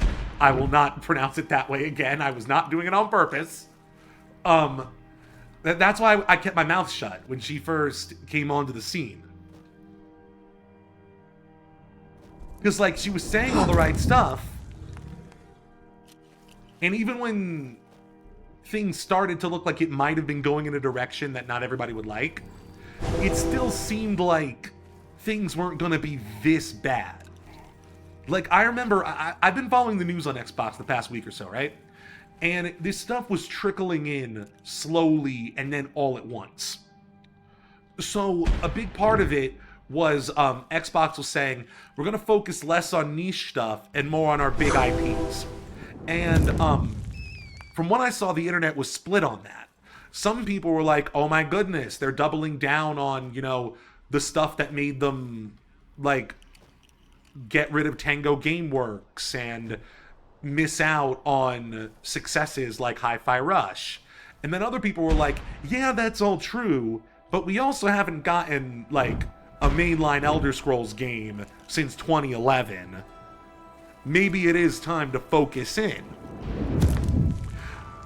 But I don't even think the people who were on the latter side, who were, like, you know, on board with this whole, like, focus shift that Xbox was taking, thought they were going to go this far with it.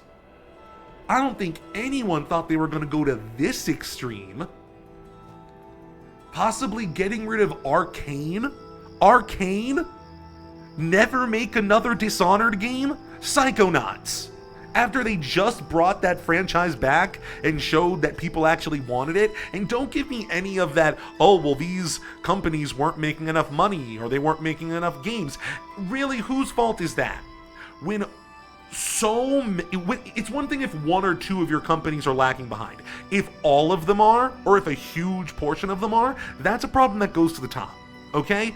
And if you were a healthy, functioning company, then you would be cranking out more of your big IPs, and they would be successes that people would like and that add reputation and, you know, vitality to your brand name, as opposed to the way they've been handling their main IPs like Elder Scrolls and Fallout lately.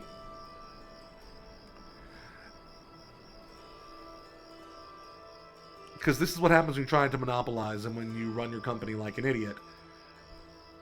Yeah, I think a lot of this is down to, like, the inherent problems with the corporate structure and just the basic contradictions when that arise when all you're chasing is the profit motive, or where you're motivated solely by profit.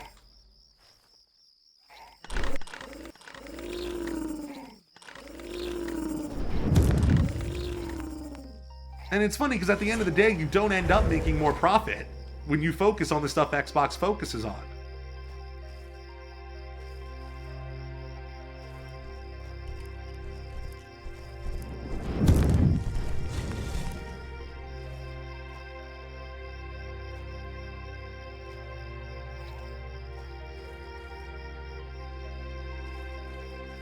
But yeah, it would be one thing if they were it would be one thing if they were focusing on their main IPs and just, you know, not incentivizing their smaller niche studios as much. That's one thing, but to shut them down entirely, a healthy version of Xbox would be cranking out high-quality Elder Scrolls and Fallout products, and then that would give them more than enough money to allow for those smaller niche companies to flourish and then maybe make something big like a Hi-Fi Rush. It's just that Microsoft's entire way of doing things on the executive level is just so boring. That's what I think it comes back to. Because I really think I really don't feel like it was impossible for them to manage these companies. Look at what they had. Elder Scrolls, Fallout, Activision Blizzard, everything they do.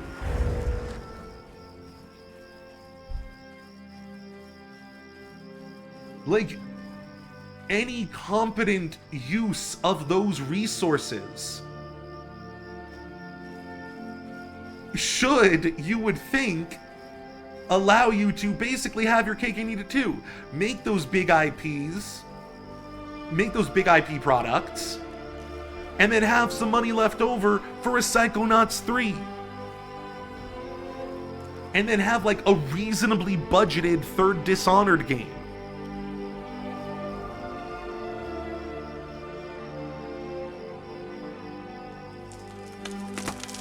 And it's not even just Xbox, because Sony is dealing with this as well. Sony is about to, lay off a ton of people at Bungie.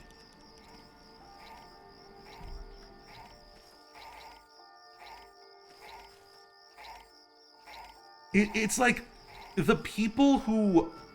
The whole corporate structure is bullshit to me. And I know it's classic me to, not dive into the specific nuance and just go straight to the system itself and say it's all broken, but it really does highlight the basic problem with the corporate structure in my mind. That the people who are in charge of making the decisions repeatedly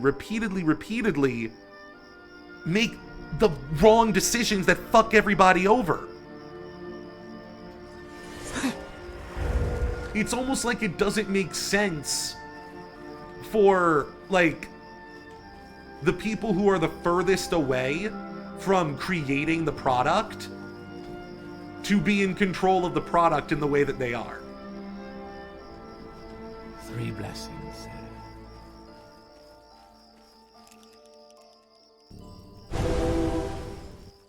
Could you just imagine if these companies were democratically run in some way? And, regular people with their feet on the ground. Normal-ass people who, see the currents and see what they're doing and understand the product they're making. Can actually,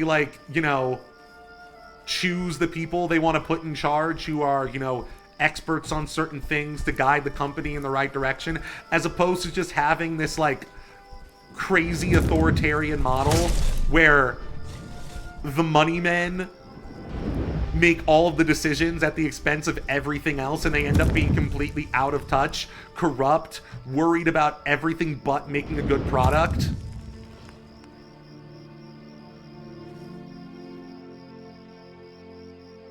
Yeah. Yeah, Lynn, I would be streaming Elder Scrolls 6 right now. I feel like this decade, this whole 2020 decade, is all about us learning that the fundamental way our lives work is bullshit. Is not the most optimal way of doing things, and is in fact very counterproductive.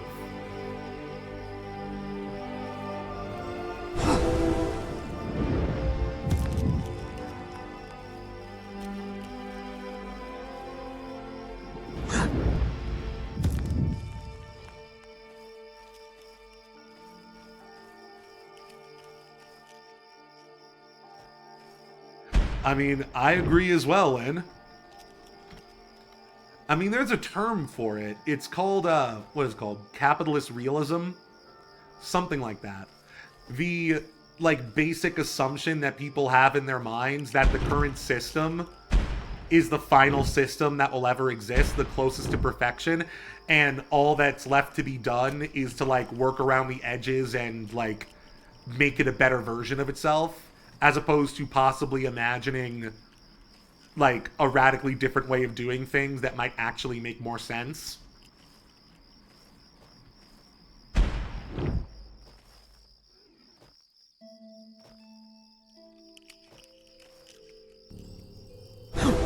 But yeah, whatever the term is, it's the reason why, the majority of sci-fi visions of the future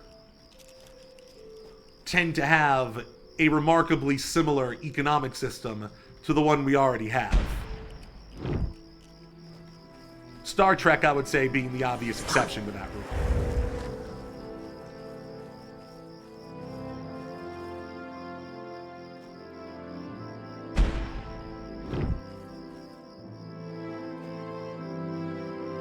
But yeah, the 2020s have all been about figuring out that just the basic ways we're doing things don't make sense anymore, if they ever did.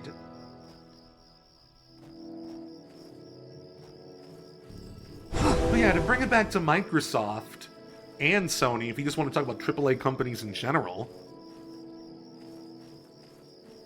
it really does feel like the big budget gaming companies are running into their, like, fundamental limits.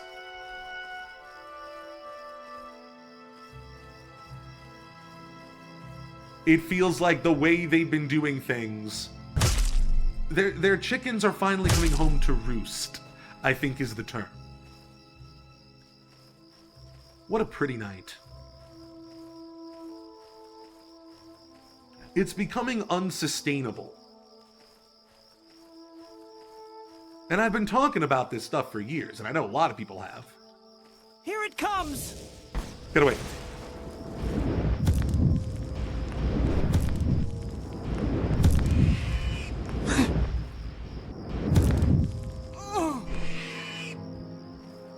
Nice.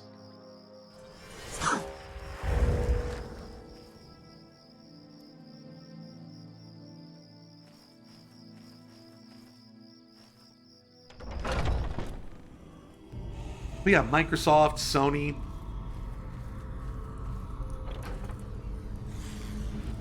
They're coming up to their limits.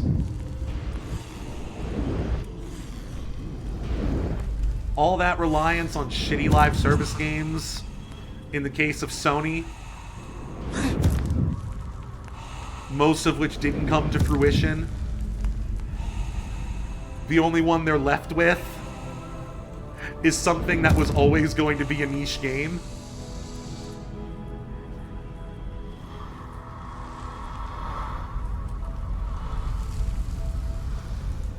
You have Xbox that hasn't been able to make a good Halo game in so many years.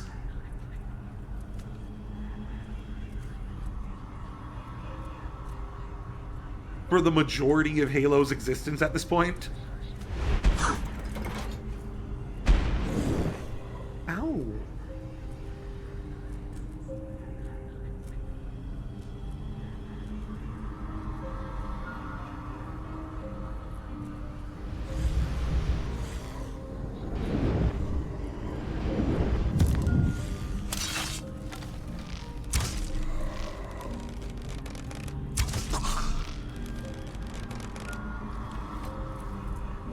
God, I love having such a high acrobatic skill. Just...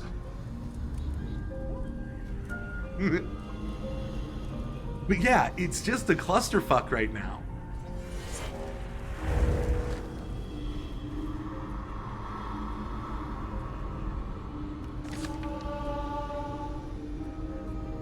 I will take this.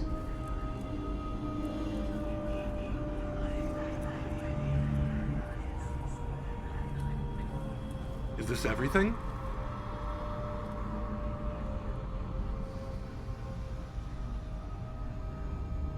Roll of the 9th barrier, I will take that.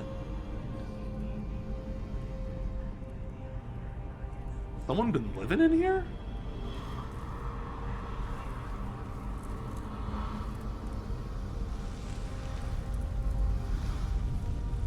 It's so rude to do this, like, canonically, from a roleplay perspective.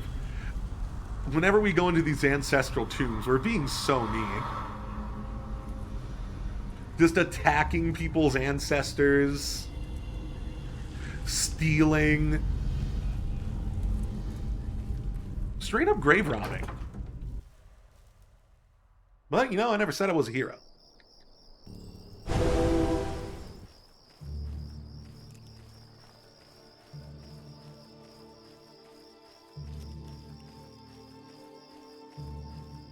We need to find a place to sleep. We can sleep here.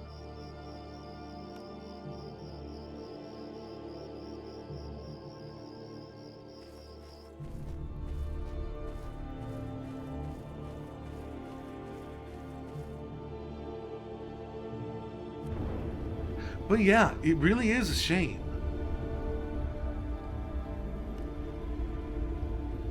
Because a lot of people are going to lose their jobs over this. Really through no fault of their own. And it's like, all of the consequences go to the people who don't have control over the company's decisions. And yet the people who are given control over the company's decisions don't get punished for the company's decisions. It's like, when you break it down like that, don't you see how twisted it is? Don't you see how, like, fundamentally not how things should work it is? Am I just screaming into the void, or am I making sense here? Like, the entire way we run businesses is this idiocratic oligarchy. We don't run our countries this way. At least we try not to. So why the hell do we do this for the way we create produce, commodities, services, the basic things that make our society run? Why do we let that be a stupid dictatorship? It fundamentally doesn't make sense. And it only benefits the people at the top. Not the everyday worker, and certainly not the consumer at the end of the day. Because we end up with broken games after 10 years filled with a bunch of fucking microtransactions. We end up with Suicide Squad. Kill the Justice League.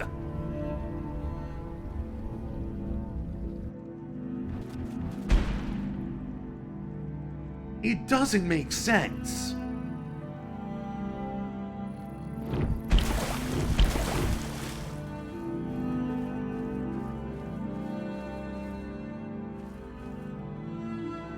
But no, that's communism. You're being unreasonable, Trip. Businesses work like that for a reason, Trip. The government isn't spying on you, Trip.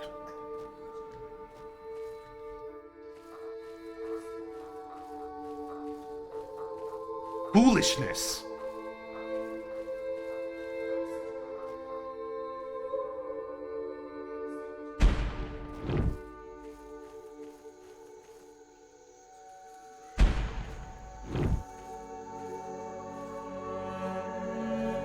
It's like sometimes this stuff is hard to put into words because it's just the basic way things are done. And it's hard to even have the vocabulary to describe something different. Because we're so locked into the way we do things.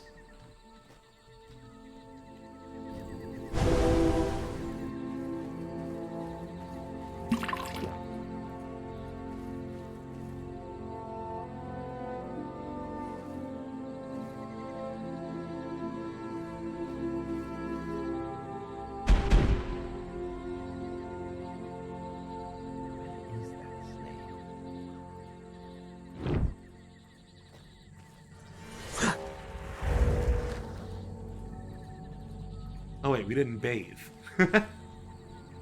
We jumped into the water and didn't do anything. We need to get rid of this bottle. I don't know when I got this bottle. I don't know if I need this bottle. But it keeps filling up with water. I need to put it somewhere safe. In case it's connected to a quest that I forgot about.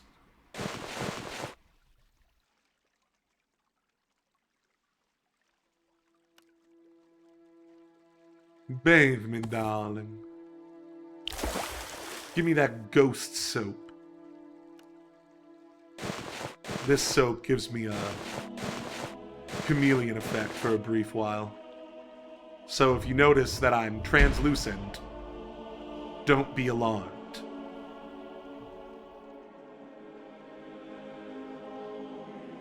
Never one around when you need one.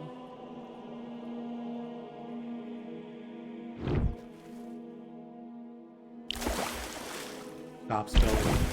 I'm so tired of you. So good to see you. Oh, thanks. You too. Man, we are enrapturing. Just our presence. Wow, the skirt does not know what to do. In chameleon mode, but okay. But yes, just our mere presence is enough to fill you with a sense of trust and security. Strangers walk up to me like I've been their friends for years.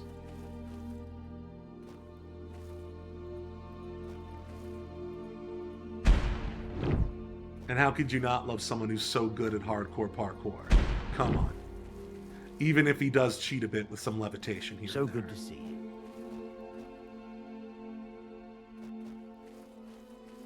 What time is it? 8 a.m. It is dark. Probably because it's cloudy and the sun is behind the mountains. Owie.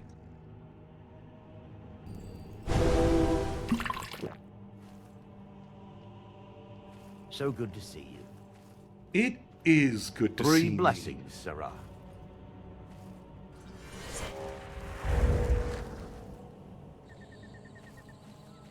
May you... Who are Do you? you have something to say, Outlander? Smells like fish in here. Welcome to Sadratham. I assume you're here for the Chapel of Stendar. Wow, you know you're deep in House Lalu lands when they have Imperial cult chapels in the town.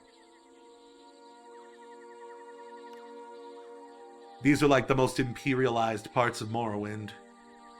Which, to be fair, isn't saying too much.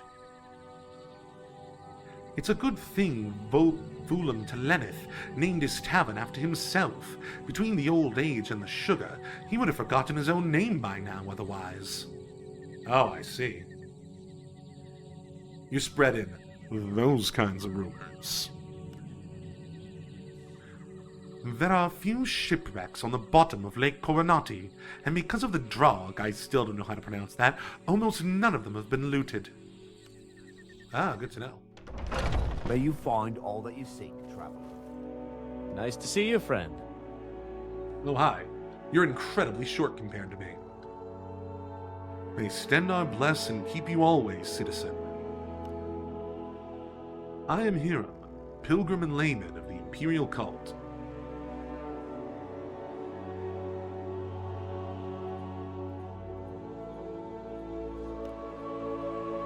I was happy to hear that the Sadras ancestral tomb also has a shrine to the 9 divines, and that prayers to Arke are said there. Many members of that family have joined our faith since Morrowind was brought into the Empire. What do you think about the Empire? The Empire is the greatest achievement in history. Wow, okay. Thanks to the Emperor, the legions, and the rule of law, we've had peace and prosperity for centuries. So good to see you. Good to see you too. Under sun and sky, Outlander. We greet you warmly. What do you think of the chapel? A pilgrim brought one of my cups as a memento. I don't know what he thinks it's going to remind him of, but I got him to pay 15 pieces of gold for it, so I can't complain. I wouldn't know. You should ask the fisher folk down by the waterfront. What do you do? I'm just a humble traveling merchant, Sirrah. Right now, my bags are filled with sturdy and beautiful pottery from a workshop in Narcissus. I bet you could roleplay this game as a merchant as if you wanted. Just going from town to town, buying and selling things. Too bad Morrowind's economy is kind of broken. Man, can you imagine if the Elder Scrolls had a sequel that's like Fable, where they actually took all the stuff you liked about the previous games and then like enhanced them for the next generation? So like the next game would have like an actual good economy that you can engage with, as opposed to every single Elder Scrolls game needing a mod to make the economy not broken.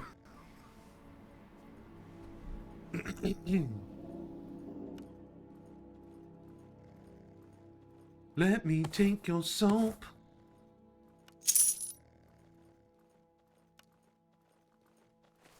Let me take your soap.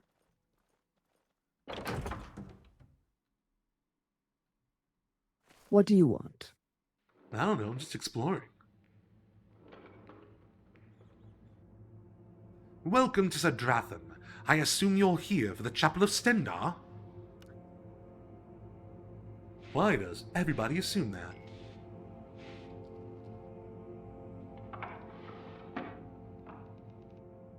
Mehrunes Dagon is my number one.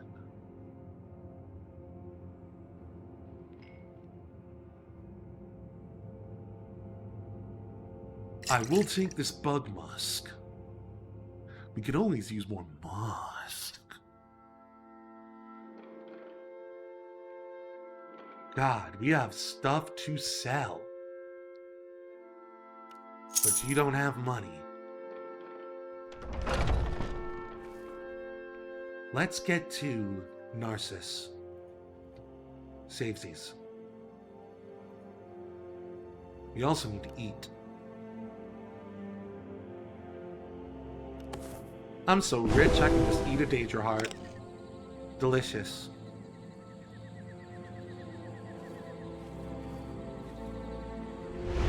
Bounce.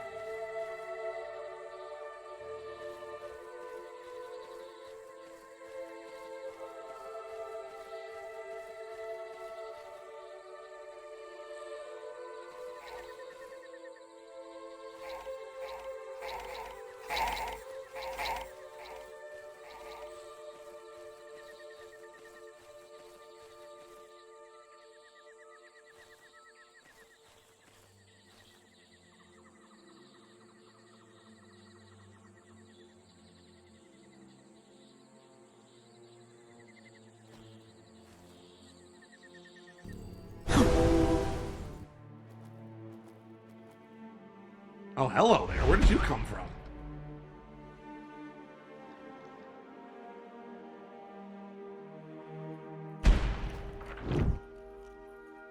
Dope nasty.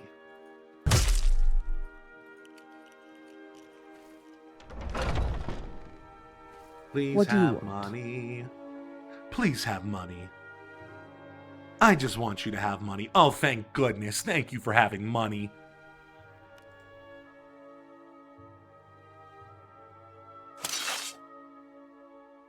Man, we have too much stuff to sell.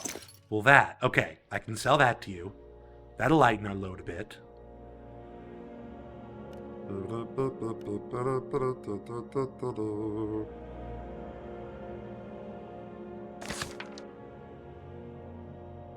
What else can I sell? Amulet of Duty. Oh, wow. That would be useful on a different character, but not this one. Shit. What can we buy? Anything worth buying from you? Does not seem like it.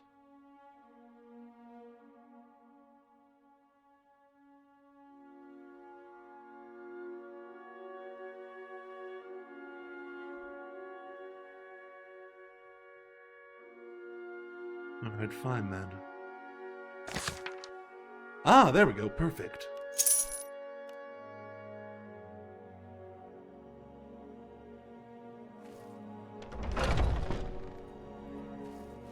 Have you any news? Have you any news? No new news. What about you? Think it'll rain, Altmer?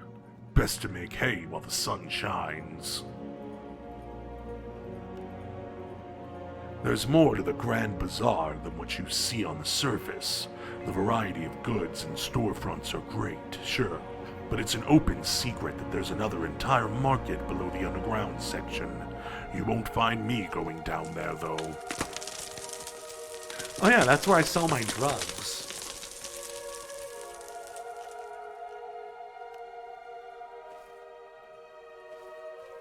I like the idea that that's like literally what my character said in response.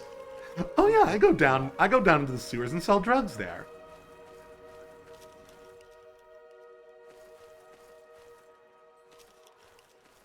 Drugs are good for you. Take all the drugs you see, you'll do really good in school if you do all the drugs you see. I'm such a good role model. I'd look that way too.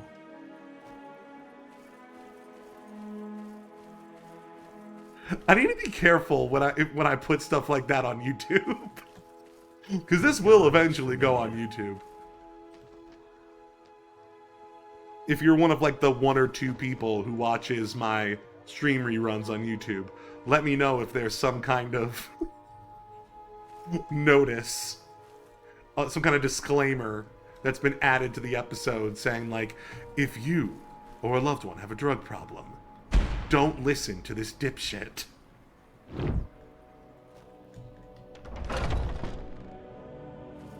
Under sun and sky, Outlander, we greet you warmly. I always have time for you, Sorglin. Go ahead, ask away.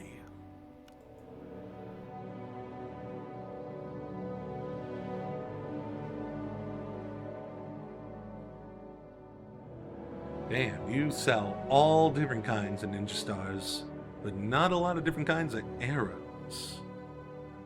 But I can sell stuff to you. Yeah?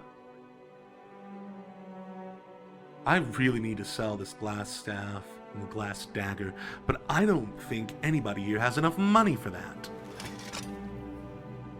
Because they're bastards. Because they're bastards.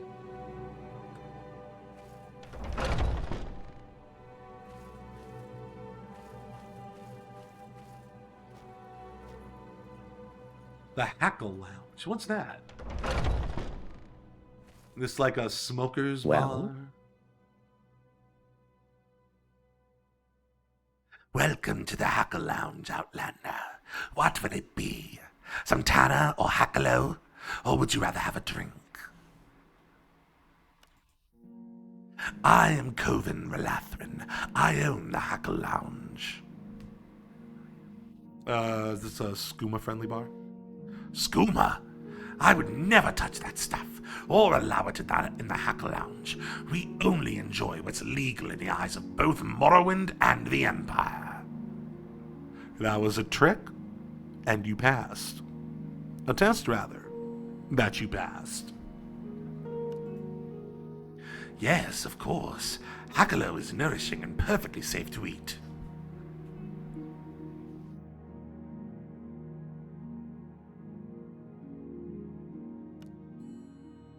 Oh no, we don't have beds to rent here. Sometimes I catch customers taking a nap on the cushions downstairs, but that just shows how relaxing and comfortable the Hacker Lounge is. This guy's charming. I like him. I hope Hackalo doesn't give you cancer. And if it does, I hope cancer is an easily curable disease in the Elder Scrolls universe. God, would that we could live in such a world. Just casually get cancer now and again and it's fine. I'm listening. Under sun and sky, Outlander, we greet you warmly. Civi, Sorglin, and good fortune. This is Narcissus, City of Commerce. Are you looking for a more specific place? I am Uvrin Neliman, commoner.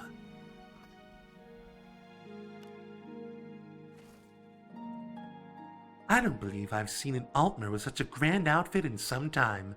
Can I help you? Oh. What do you do for a living? I am Camilla Rotilia, savant. That explains it. Damn, you know about everything.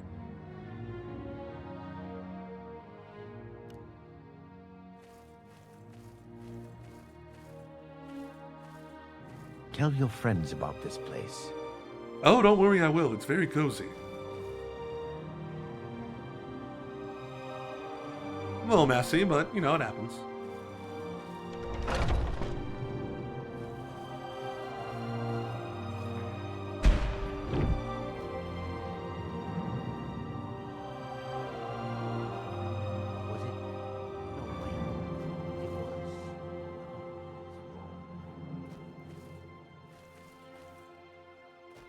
Huh, we haven't done any Mages Guild related things in quite some time.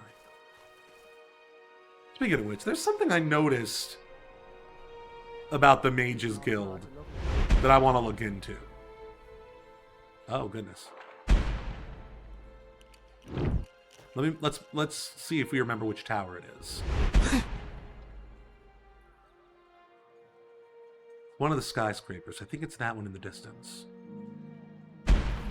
I fuck you out and I dip, dip, dip, drop you like asses and you trip, trip, trip. Here we are. Oh, there you are. Well met. See, you were missing for a while and I was very confused by that. Okay, seems like everything's back to normal. Speak. She was gone, Greetings and I to thought you. like she died somehow pleasure in to a meet crazy you. jumping accident. Because she, well, let's see. She does the long jump challenge. I would like to do the challenge. I want to know my high score. Excuse me. Swallowed a Your bug. furthest jump to date is 171 Prelex. Would you like to make another attempt? Yes. How far can I jump from this rooftop? Okay.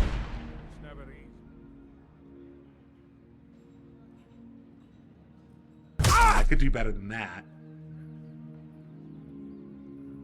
I think... Oh, I know what to do.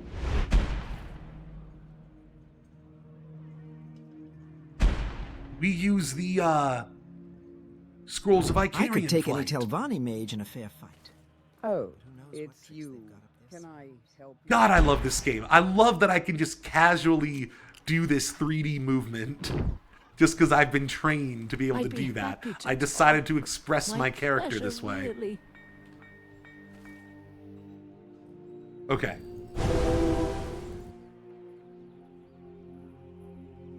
Yes, I know. If it's not one thing, it's Let's see. another.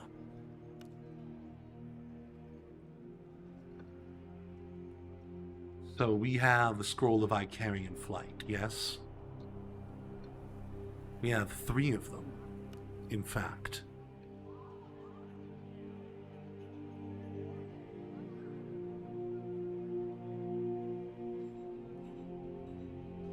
Alright. We're gonna jump that way this time.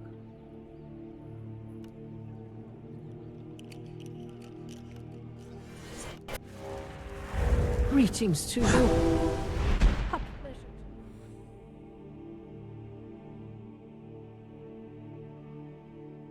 Hell yeah. Oh my goodness, I jumped outside of reality. Oh no.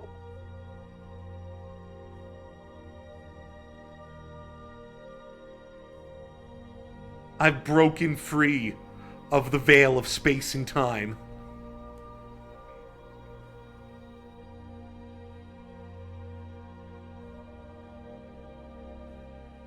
Game. Oh my goodness, I'm just underwater now. Okay. Whoa, what the?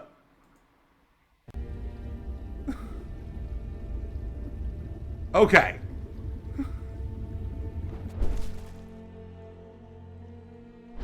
Ah! There's slaughterfish out here? Outside the veil of reality? And Drog. What do you Drog know about the truth? Do the Drog know we're in a video game? Is that the deep abyssal secret that they know that we don't? Are they here to protect us from the knowledge? To patrol the outer sea, as I've come to call it? The infinite waters beyond the world?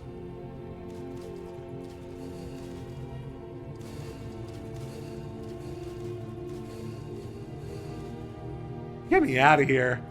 I didn't do anything.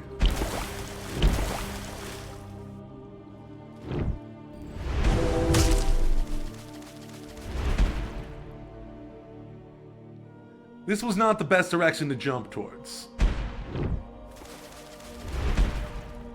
But I'm pretty sure we, that certainly felt like a record.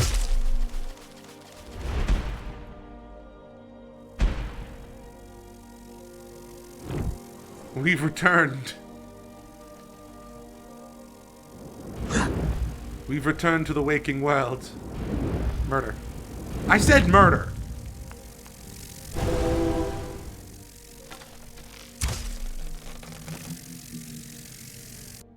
Things are creepy and dangerous.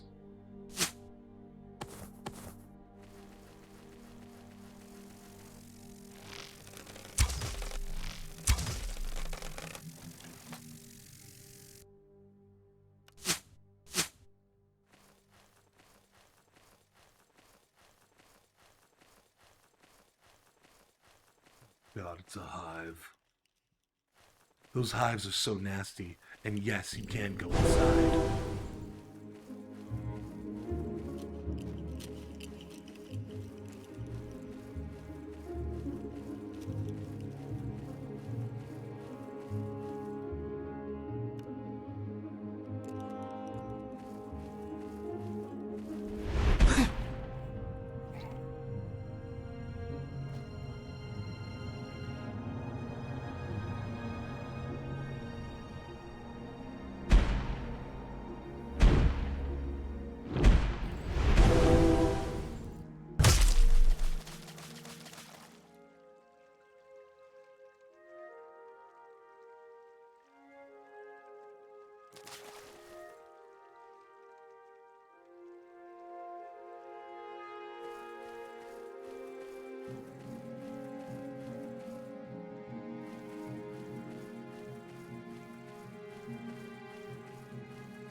Captain's in a foul mood.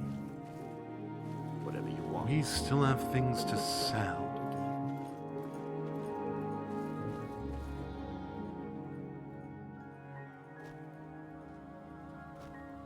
Ah, we could go to the exquisite goods dealer.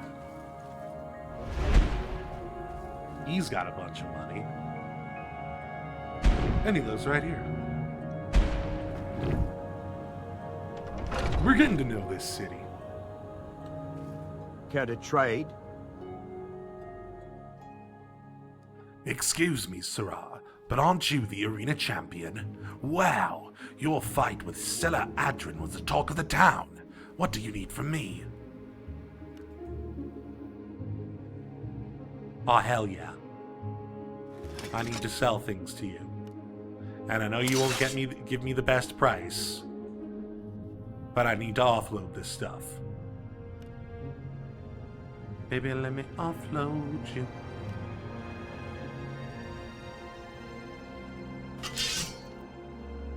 Wow. Even you can't buy all that. Damn.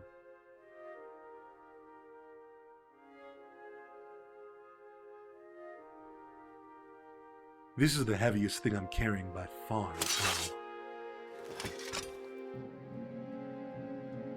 Shit, there's no way I could, like, buy some expensive throwing knives and arrows, mayhaps, to offset this. Probably nothing.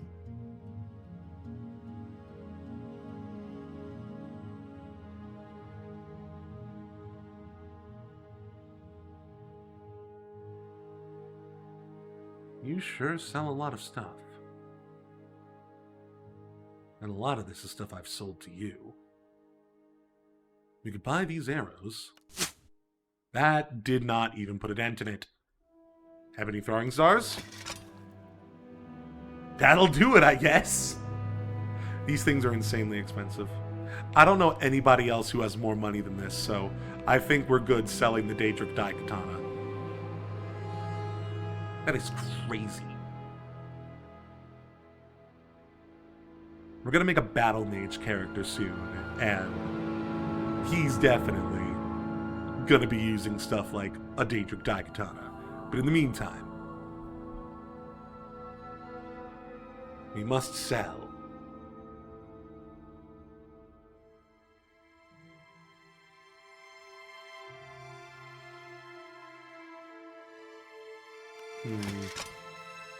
I do want these ebony arrows. How many of these do I need to offset it? Probably a lot.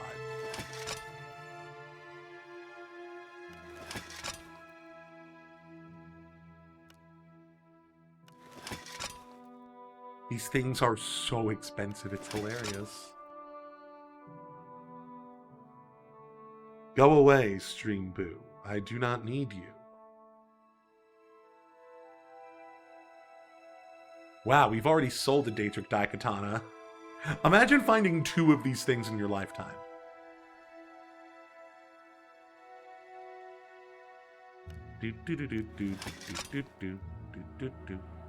Oh, okay. Fine. Be that way.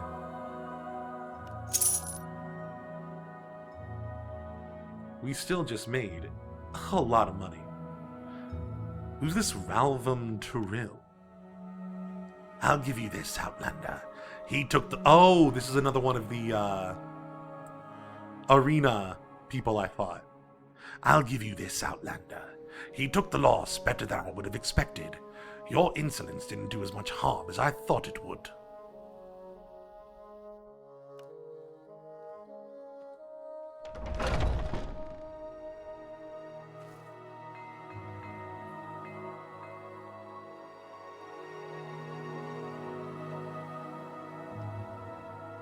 Okay.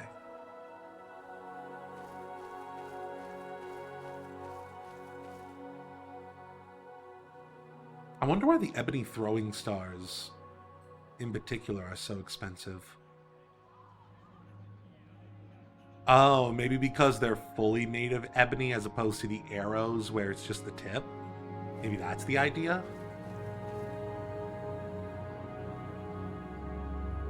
That is crazy.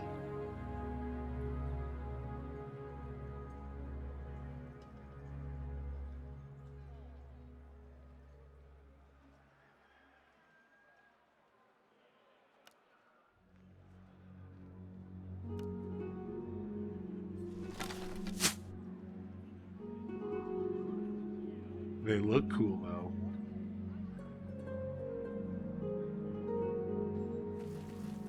You would have to be incredibly rich to use those casually, though. 2,000 gold per throwing star? That's madness.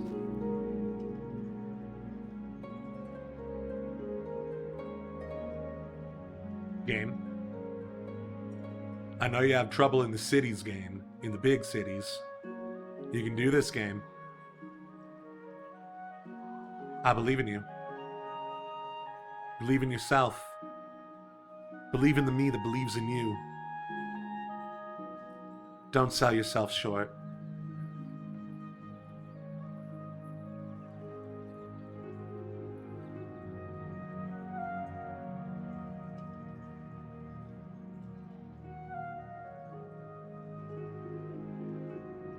Game. There you go. Haven't been to the temple. What is it, citizen? Do what is right, and all else shall follow.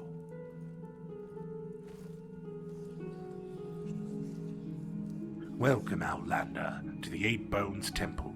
It's here that we have erected a shrine to Moitra, Lord Vivek's spear. If you're here on pilgrimage, walk with respect, and you may pray under the shadow of Vivek's godhood.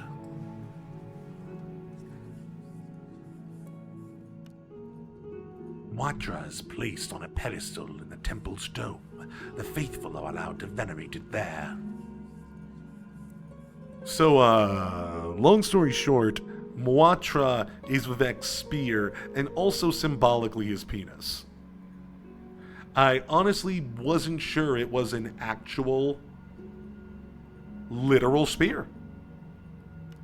I thought it was just a symbol. Let's go look at Vivek's penis. What is it, citizen?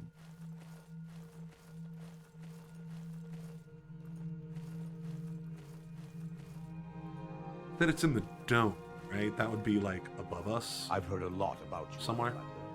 Go ahead. Is there something you need? No, an alchemist. The three guide the hand, but it's salve and prayer that keep a pilgrim standing in Chapalshin. When the red dust settles too deep in a wound, or the Skyrender venom leaves its mark, you can come to me for balms. That's a good sales pitch. You're not so bad yourself.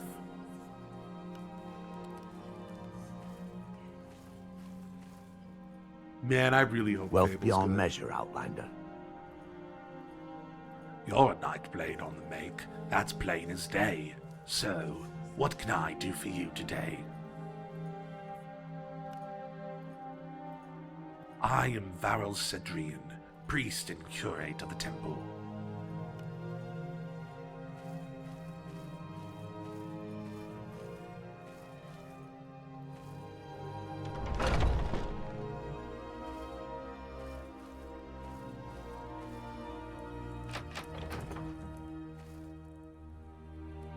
Well? Welcome, Outlander. Many come to Narcissus chasing gold, but true pilgrims know that wealth lies buried deeper. Beneath stone, beneath self, the ancestors below still whisper the lessons of Veloth, if one can hear them past the idle chatter above. The worst of us live long after death, and we beg our kinder ancestors to protect us from the evil ones we call ghosts and devils and demons.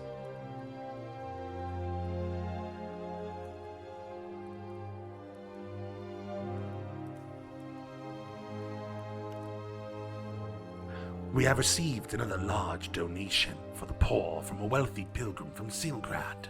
I hope it actually finds its way to the paupers of the city and doesn't get lost on a detour through Suldran Philandus' pockets. Who's Suldran Philandus? By the way, what do you think about soul sickness? See, I live on Vardenfell and people are going crazy up there. Talking to myself like this. Weird dreams, screaming, chanting. What do you think this is about? Madness is a sickness in the soul. It comes from a lack of faith and a love of sin. All this talk of bad dreams and bad omens, superstitions, it's just a sign that people have abandoned the temple and fallen into greed and wickedness. Interesting take. I'll consider that.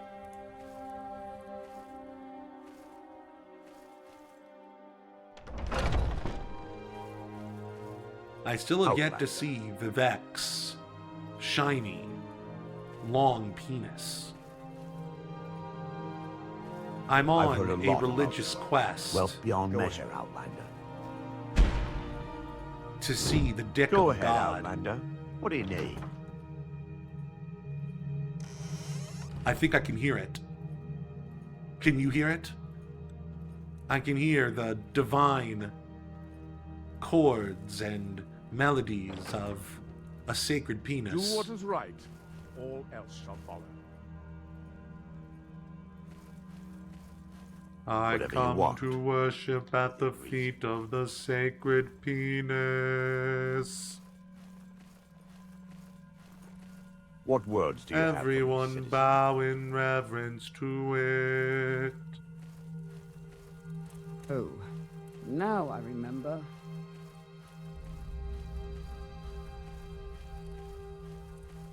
Look upon I'm waiting. the sacred penis. Bow your head in reverence and respect.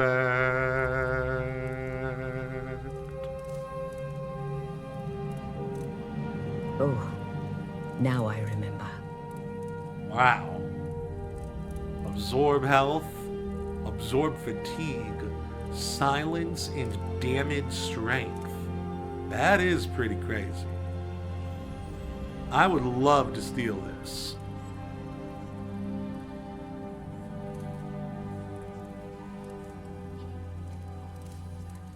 I'm gonna make a battle mage character and probably switch one of his skills out with spear.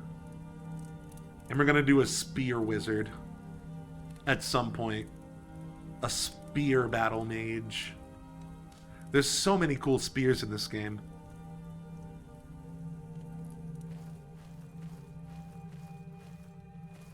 Speak, traveler. Count only the happy hours. Don't tell me how to count. Only the happy hours. What did I just say? I along. have gazed upon the Forget tomorrow. sacred You are right. penis. Act today. I have been enlightened by its girth. Go ahead, Outlander. What do you need?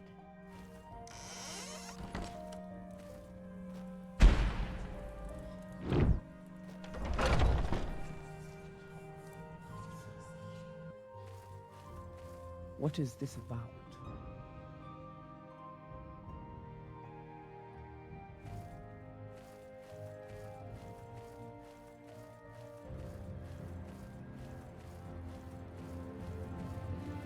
At your service,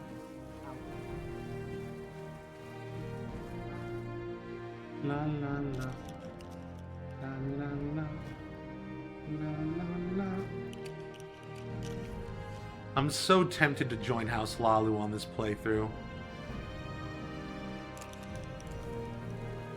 Don't know, it's a big commitment to make. La la la.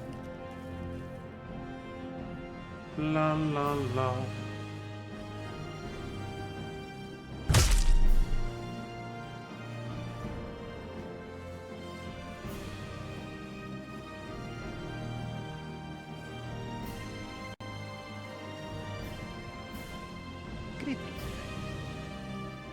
You know, we haven't been in blessings, here Fred. yet. Oh yeah, you too. Well met.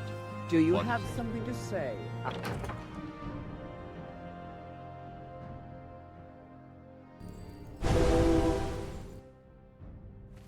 Your actions precede you, Outlander.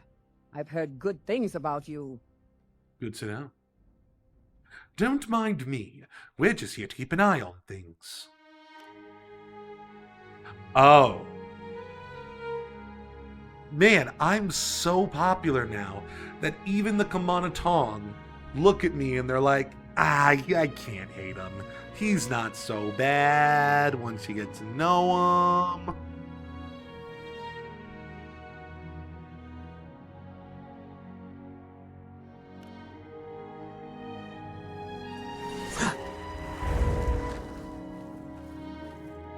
Whatever.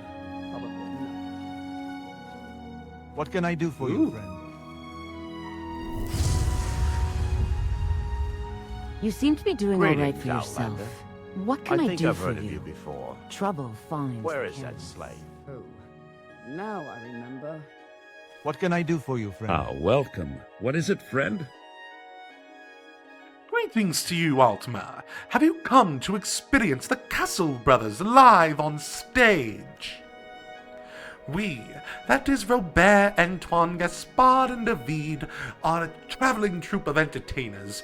We grew up in Wayrest, but have since then performed in a dozen major cities across 4 provinces, delighting audiences with music, poetry recitals, and short comedic plays. Currently, we are under contract to play for the fine people at the Fortuna.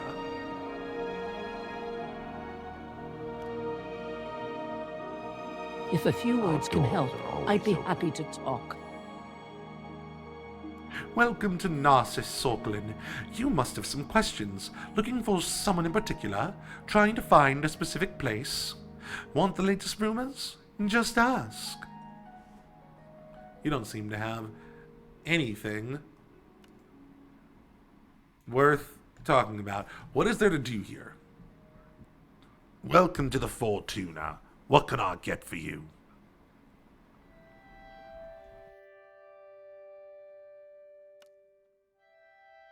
What's wrong with you, bringing vampire remains in here? Oh, you're one of them. Fucking superstitious. Just can't handle someone Musera? with an academic interest in How are you? vampires. Hey there. Oh yes, Sorglin. Feel free. My time is your time. I just hope I can help. Seems like you can't. Can somebody gamble with me if that's what we're doing Please, here? by all means, I'm listening. You may speak.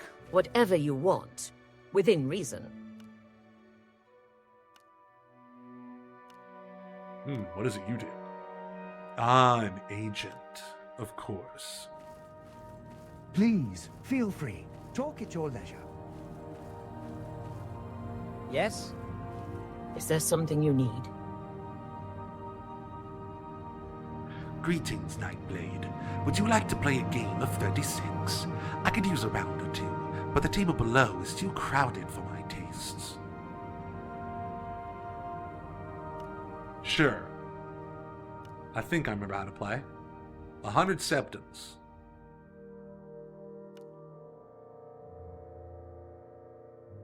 Goal is to get as close to 36 as possible without going over it. Kind of like blackjack. Let's do it. Roll them dice. Your opponent rolls a 1 and a 5. Okay. I'm at 10. 19. Okay. Ooh. Think we can do one more. Oh!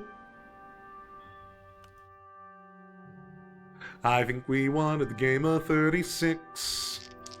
I think we won at a game of 36. Are you kidding me?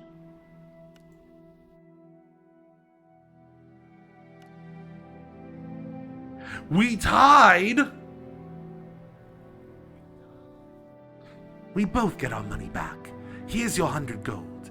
Let me know if you want to play another game of 36, okay? Yes, we're doing this again. 100 septums. Roll. Such a satisfying dice roll sound.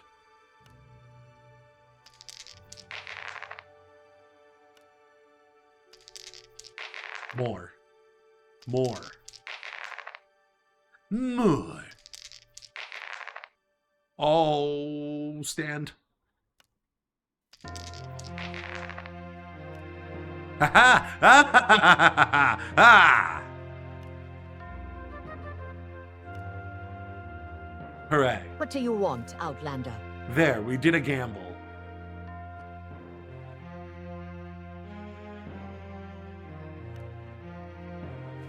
Three blessings, Sarah.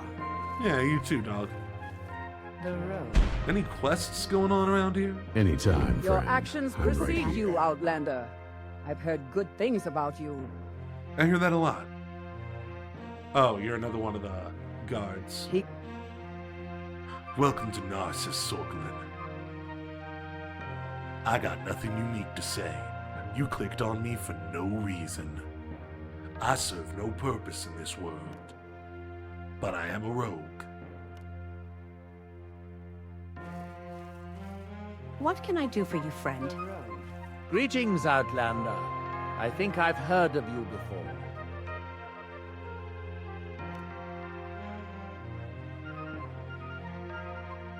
Can I play against any of you guys? Doesn't seem like it. Yes, stranger. Welcome to Fortuna. What can I get you? I am Fenneria, publican. Do you do beds? You'd have to ask at the hotel reception on the top floor, but I don't think there's any vacant rooms now or anytime soon. The Fortuna is very popular. What a shame.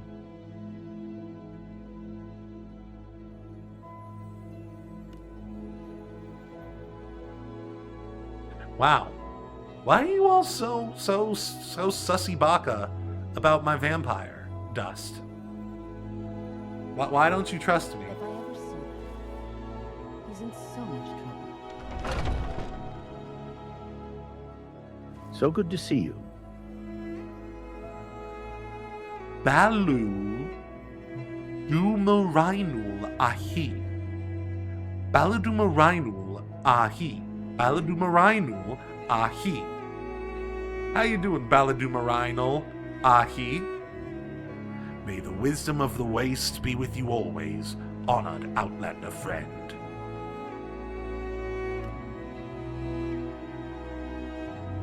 Look, I think I can drop the act. My name's Forvin Sadri. I knew that name was too insane. I used to be a Hlalu scout. A while ago I met this overbearing fool near the border. He was looking for an authentic savage, his words, not mine, to guide him around Narcissus district. I might have never set foot in any Ashlands, but I know this area well, so I approached him, gave him a name he has yet to successfully pronounce, and made up some stuff about the wisdom of the wastes. Now he pays me more in a week than the Hlalu did in a year.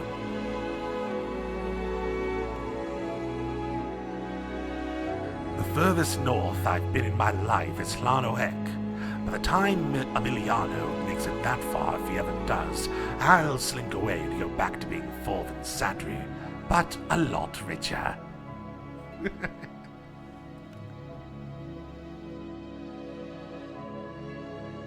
Look at this guy. Is this a hustle or a scam? I'll let you decide. Sure. Baladumarainul Ahi. That's me.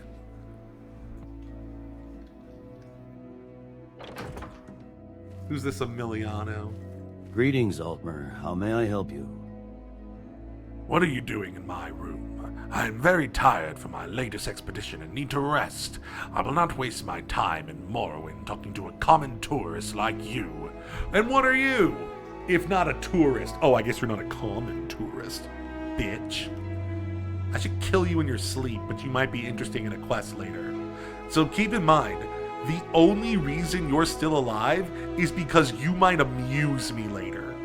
I want that to sink in for you. Bitch. 3 blessings. Oh, let me get the door on my way out. 3 blessings, Sarah. My apologies, we don't have a suite available right now. 2 of them are occupied, and the 3rd has been booked in advance by a guest who is yet to arrive. Sadness. Absolute sadness. The Canyon Echo. Goblin attacks continue. Locals report continued violence on the northern Chapaltian as goblins descend the cliffsides in great numbers in near nightly raids. Many are counted dead, and even more wounded in the most recent assault, including several guardsmen and brave citizens in their daring defense against the cruel creatures. A tale all too familiar to our readers in these trying times. An irate and wounded guard captain explains, "This isn't the first time we've dealt with this. But the number and fervor of their attacks has increased of late. They sneak close before jumping on night watchmen, and by the time we can respond in force, the goblins have already killed, stolen, or burned their share before scattering and fading away into the night. Truly frightful for those involved, and greatly concerning to those who often travel the region. In addition, many honorable traders have had their caravans ambushed and harassed at the hands of goblin hordes, the foul beasts daring even to desecrate St. Veloth's holy path with these heinous crimes. The Echo encourages the wise reader to refrain from nightly travel while the attacks continue. A night's safe rest is greater insurance for one's goods than risking an earlier arrival and the threat of death and loss." In search of reassurance, the Echo's reporters have reached out and received word from both the Imperial Legion and the Fighters Guild that the issue is being looked into, and several independent contractors have taken part in the search alongside them. Let us honest folk hope for a swift discovery and subsequent annihilation of the horrid hideouts of those responsible. Bravo Strill's exquisite goods! Next time you're in the Narcissus Council Quarter on business, visit our store for the highest quality in all categories. Whether you're looking for a rare tome, fortifying alchemies, or enchanted ebony, we stock anything the discerning mer could require. Lovely. Lovely, lovely. Say that I'm lovely. May you find all that you seek, traveler.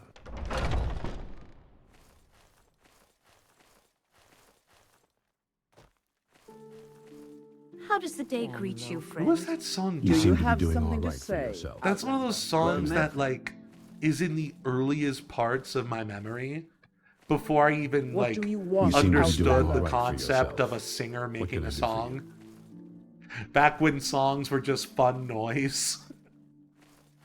I can spare a few moments if you care to talk. Hail, Altmer. You need something. Love me, say that you love me. Please, So good to see by all you. means, I'm listening. Greetings. What shall we talk about? You seem to be doing all right for yourself. A pleasure to meet you. What can I do for you? Wow, we are such a figure of stature and renown. God, I can't wait for Fable. Oh, I want to play Fable Well, so friend, bad. How What does the brings day you greet here? you, friend? February? February? What was that? You may speak. What's your deal?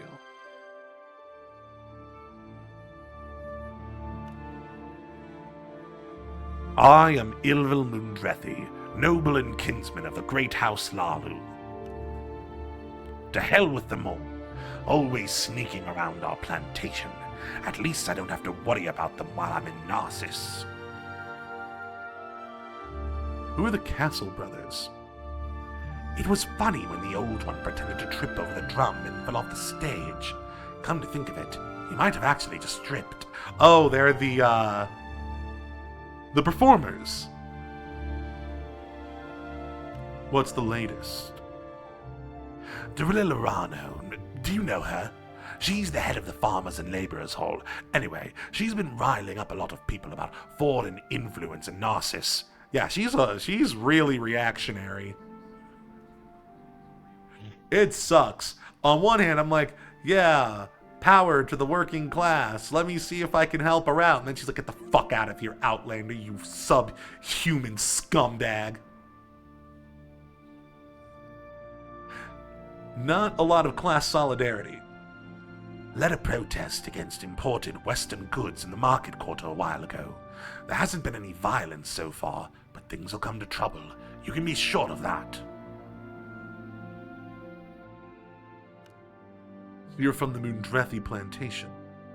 Ugh, don't remind me. I came here to not have to think about that place.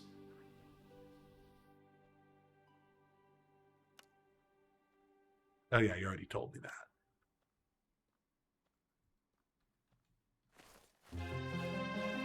Anytime, friend. Is there I'm something right I can do for you, Outlander? Hey, Altmer, you need something. You look important. You must be a battle mage. I am Ungric Icejail, battle mage. I see. What do you think of the Castle Brothers? Just between you and me, I've been wondering the whole time if I could hit the bald one on that head if I throw a bottle from up here. Now that would be some entertainment.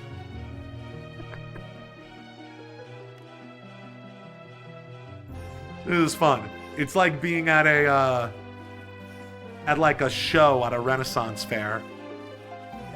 Probably nothing. Nice to see. With a bunch of different high fantasy characters around, enjoying the show. You seem to be doing all right for yourself. I wish there was What can actual I do stuff for going you? on here, but you know the game isn't that advanced.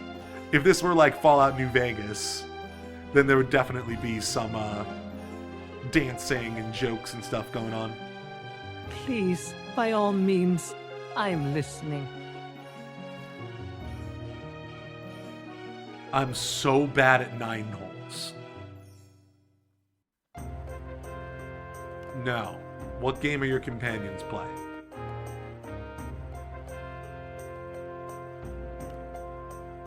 Oh, it seems to be a card game. And I don't think that's a playable game. Damn it. There's gotta be more going on. What is it, friend? How does the day greet you? Tidings and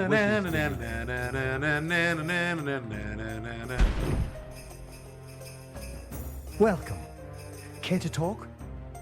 I was hoping Well, there'd be a friends, quest of some description in here. You need So not good be to see afraid. Only fools earn my anger.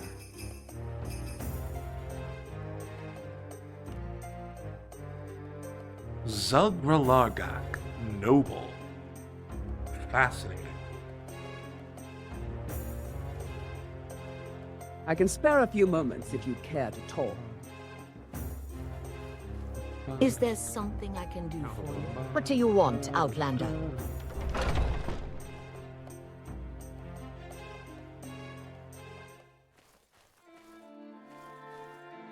Please, by all means, I'm listening. Pantheus Varen, noble.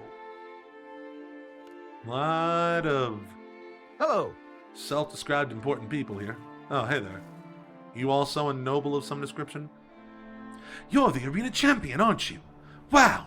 Your fight with Sela Adrin was the talk of the town. What brings you here?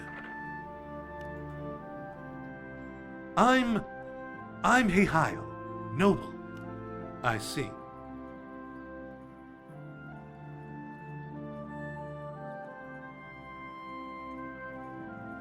You have anything unique to say?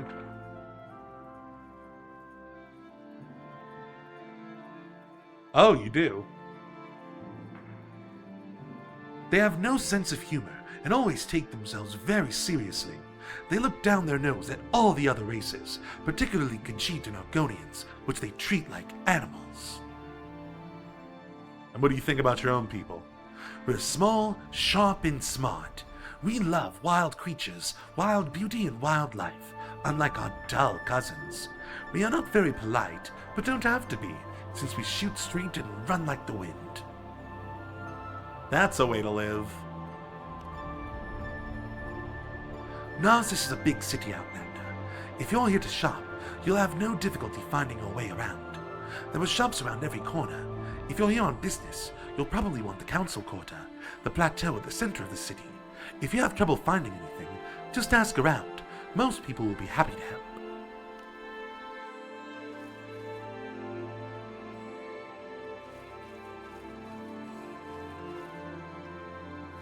La la la, la la la. Whatever you want, within reason.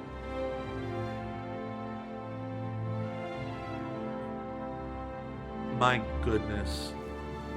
I really don't want to have to tape the draw distance down to a single cell. But if this is how it's going to be in a city, I don't know. It's so cool being able to see a bit further. Yes, out under sun and sky, Outlander. We greet you warmly. The ash storms are a nuisance. May you find all that you seek, traveler. I apologize if I seem a bit distracted, Nightblade. My son, Rothis Uvalis, has been gone for a while now, and I'm starting to worry. What's up with him? A while ago, my son made a tidy sum of money exploring some old mannish burial caves. Now he's quit his job as a dock worker and fancies himself an adventurer. I know he struck out on another expedition, but he refused to tell me where to. I worry he's going to stumble into more than some dusty, unguarded caves this time. I can help. Thank you, Nightblade. All I know is that he left town through the market quarter and across the drawbridge. The road to Sidratham leads past Punandir Lookout, and maybe the guards there have seen or even talked to him. I also know that one of my son's friends, Ravona Gathram, owns a farm northwest of the lookout tower. He might have visited him on the way.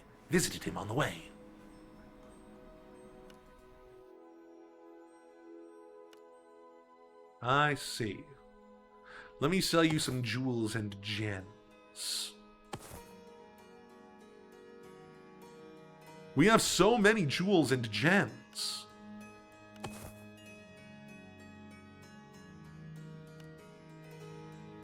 Take it back now.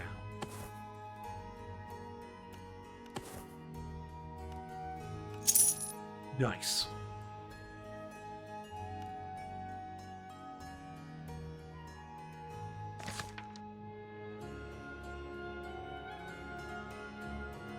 The sun has struck out on an expedition across the drawbridge leading north out of the city.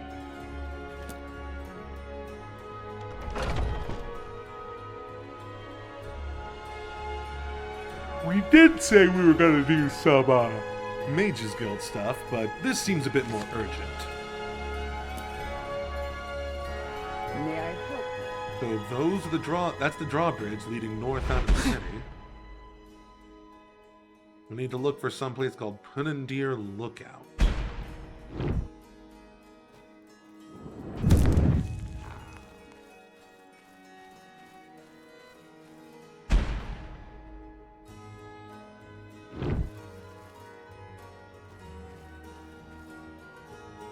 No, that's not Punandir Lookout, certainly.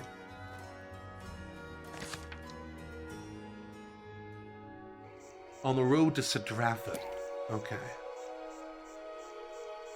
Ah. Okay. Wait, who are you?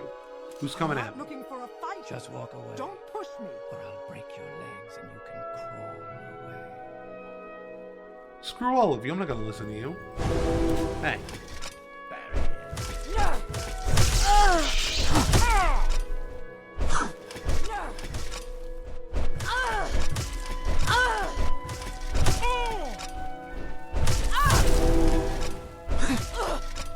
Every one of these throwing stars is worth 2,000 gold.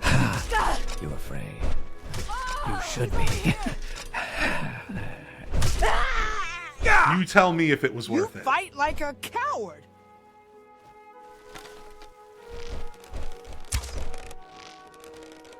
You'll pay for that. I don't think I will. Because you can't even touch me. I can just keep jumping. I can just keep doing this. I can change my position. Like that sexy song does. You know I can rock the boat, work the middle, change positions, new position, kill me baby, kill me for me, kill me for me.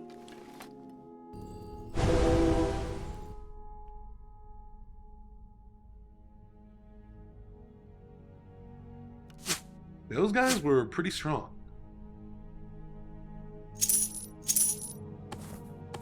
Adamantium wakizashis? Are you kidding me? It's a bit heavy, though. We have a lot of money. We just got rid of stuff.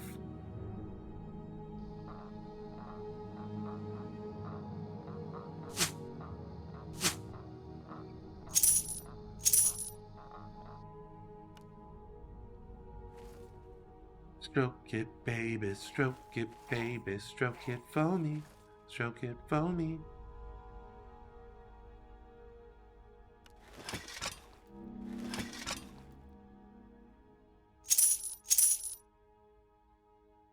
Damn, I only got 3 of those things back.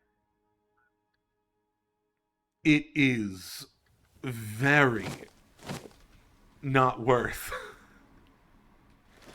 These ebony throwing stars are very much not worth it.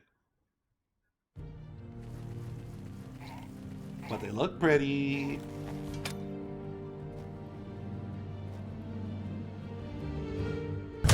That's the kind of thing you buy when you have fuck you money.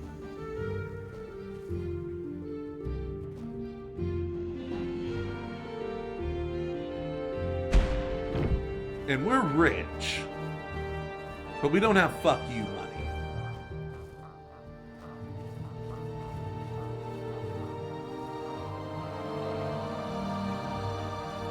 Okay. Wait, is this the lookout post? Aha! Hunadir Lookout. As usual, we bumble our way into success. Is there something I can do for you?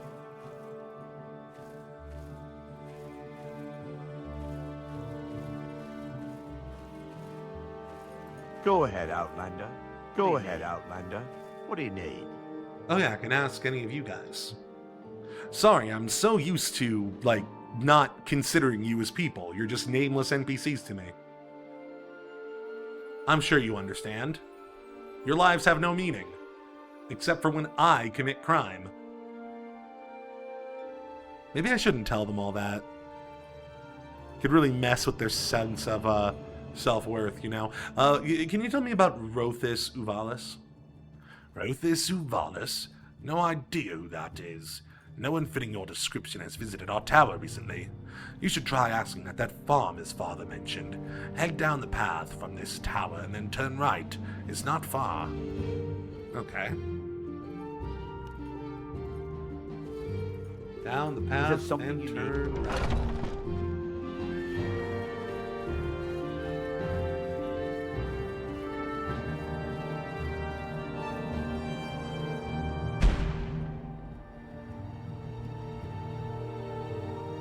We're going, or maybe down the path. Like down this entire path, then turn right. Maybe. Maybe, baby.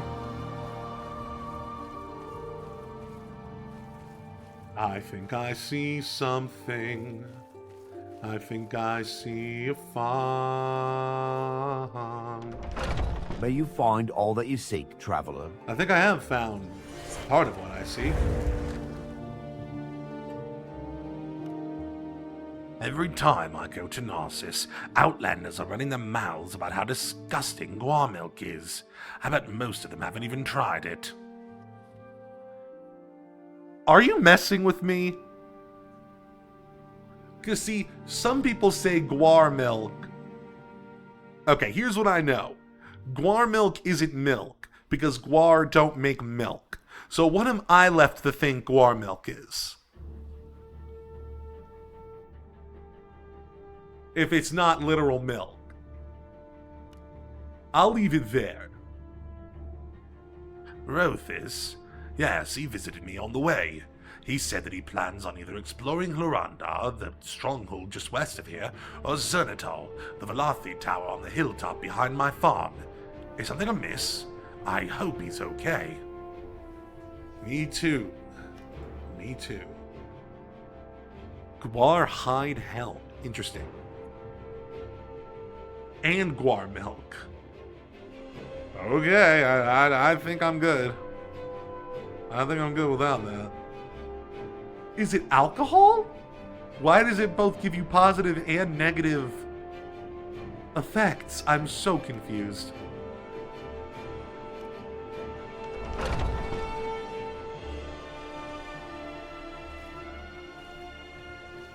Okay, so we've already checked over there.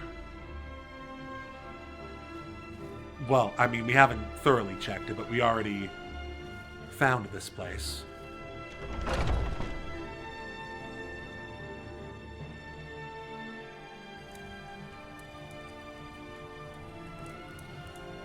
Hello, anybody alive down here? Oh, goodness. Oh, there's a lot alive down here.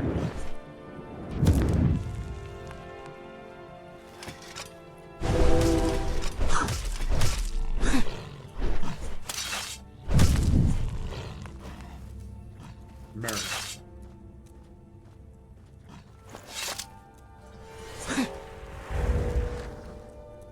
Yeah, considering all this stuff is still alive, I'm not putting my bets on poor old Rothis. There's his name, right? Aha!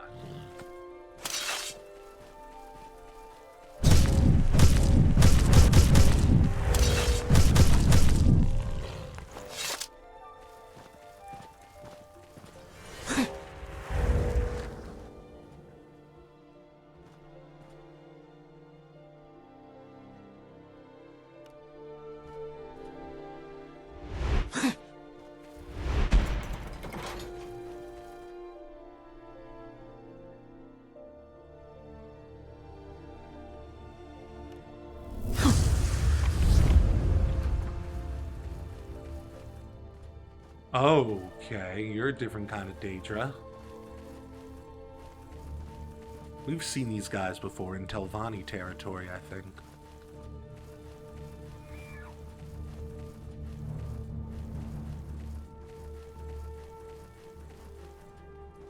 Now, who are you people?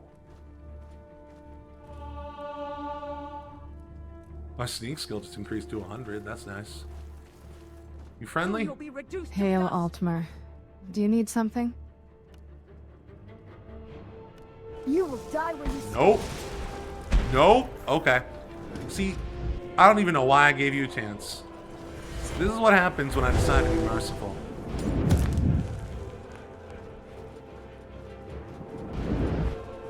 Don't you come at me with those hands. Why don't I just pick that up?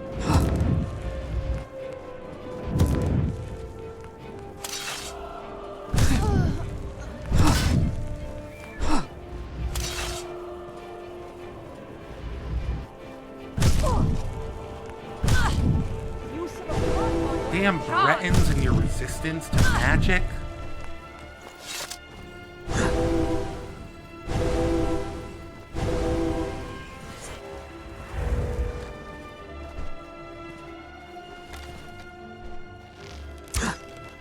Fine. If you're resistant to magic, how about arrows?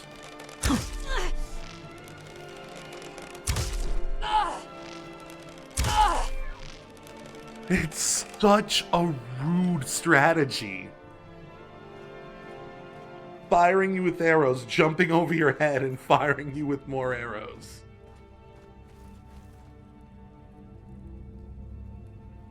What was her deal? What was either of their deals?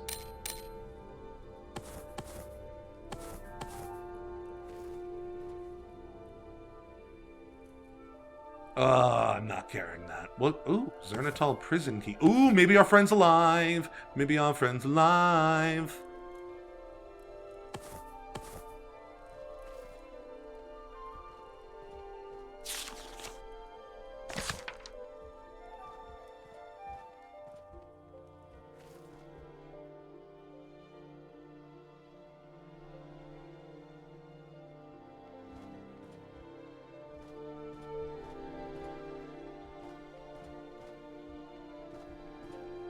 Everybody, anybody, everybody, anybody, anybody, ain't nobody, everybody, ain't nobody.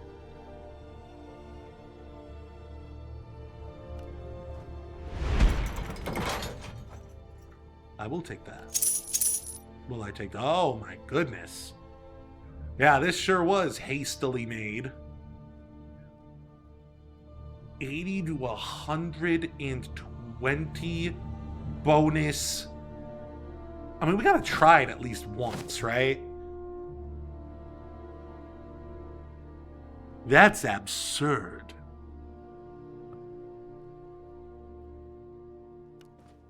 Base rattle stars out the sky.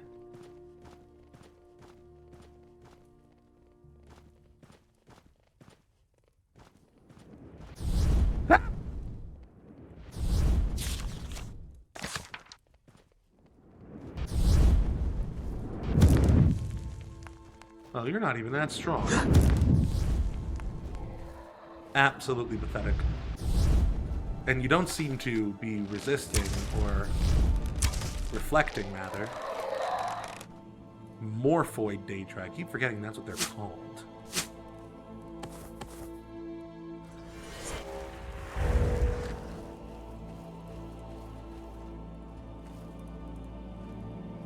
We've already read that book a while ago.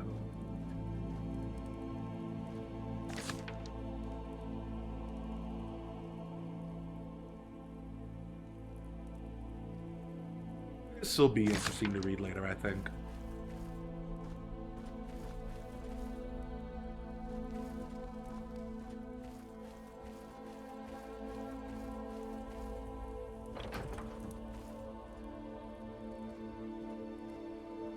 Delicious jaga.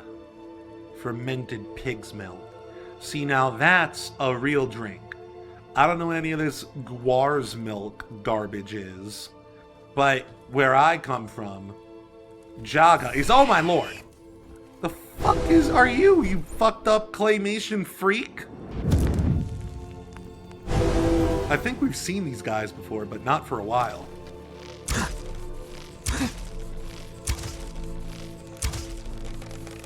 Damn, you're strong. You know, nothing compared to me, but comparatively. Well, not comparatively, actually. In isolation. The opposite of comparatively. Devourer. I'll swallow your soul, I'll swallow your soul.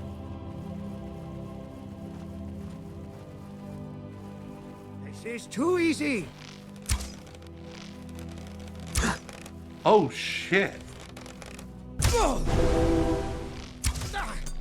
He's chameleoned up. I think that's what was making him harder to fuck over. Yeah. Chameleon and blind. Amulet of the Jungle Stalker. I'll sell that. What's this? Zernatal Dome Key. Oh, okay, so that's if I couldn't have gotten up higher.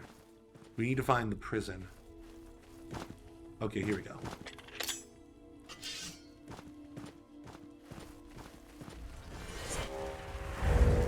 Get away from me.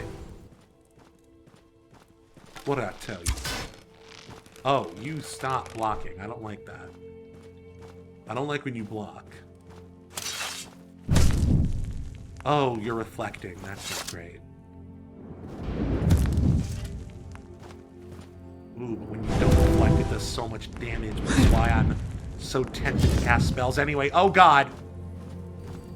And that's the downside. That's what you don't want to happen.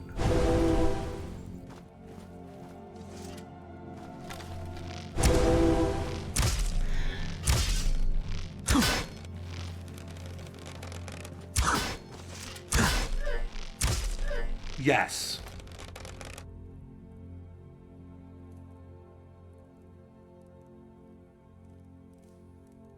So much powerful stuff that is not worth picking up.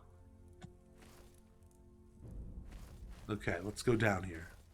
He's alive! May you find all that you seek, traveler. Thank Alm Siva you found me. This ghastly little Bosma jumped me as soon as I entered the tower. I don't know what these mages wanted to do to me, but with you here, I hope I'll never have to find out. Do you happen to have an Alm Siva intervention scroll with you? It would take me back home to Narcissus safely. I don't dare leaving this cell. I did not bring one. It could take me straight to the temple in the Narcissus Council Quarter, and from there I'm almost home. No, I don't. Please try to find one, Sorkulin. I'm sure a tower full of mages has one or two of those scrolls lying around. At least I hope so. Yes, that's me. I'm in quite a predicament here. You sure are.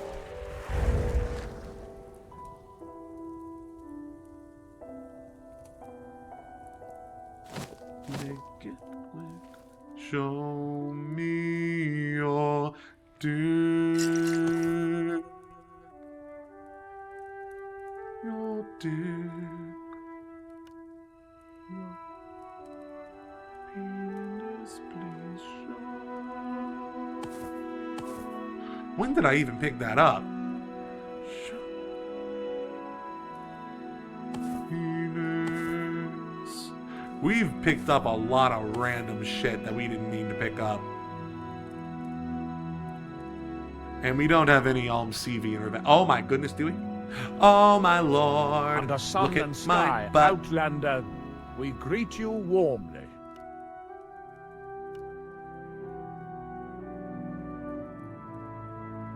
Now the game just needs to process him disappearing. Come on, game.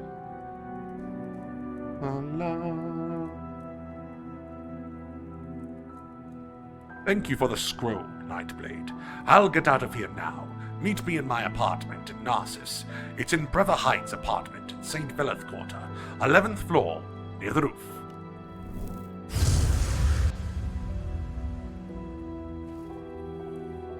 We did it.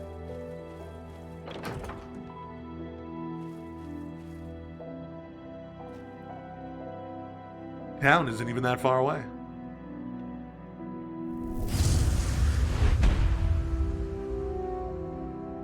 Bouncy town. Bounce.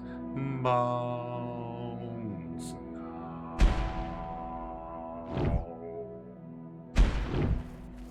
I think this is Brother Heights. Yeah. We're starting to learn our way around this town, aren't we?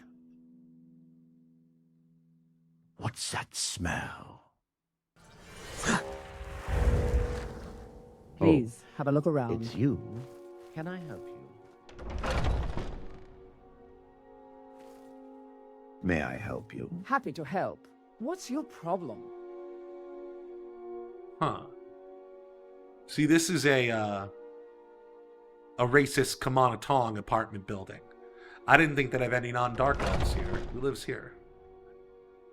I guess he's not home. Because that definitely wasn't a dark elf name. Outlander. That's either What a do you Bosmer or a high elf. What's happening? Good to see you, Sorklin. I hope I see you well. See, even the Kamanatong can't help but kind of like me.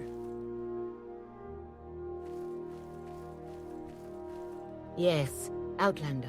What Is there something I can do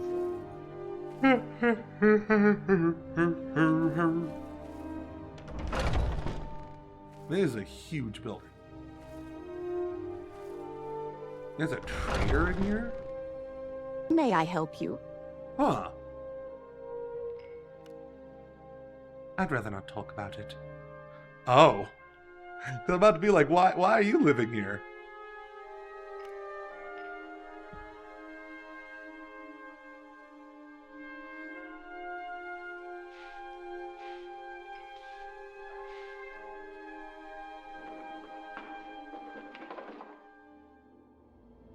don't have anything all that remarkable. Do have some nice liquor, though. Can't go wrong with that. Ain't nothing wrong with that. I'm not busy now. What do you We're moving on up to the east side. We'll finally get a piece of the pie.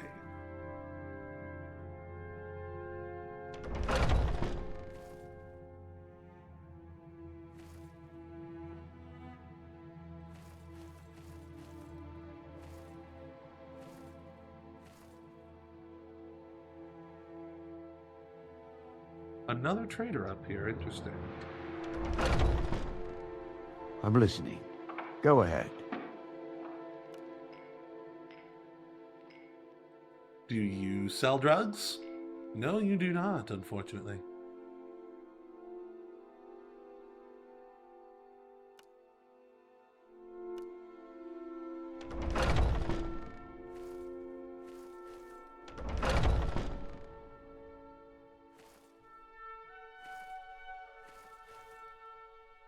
There it is.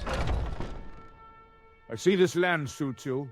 We welcome you freely, Outlander.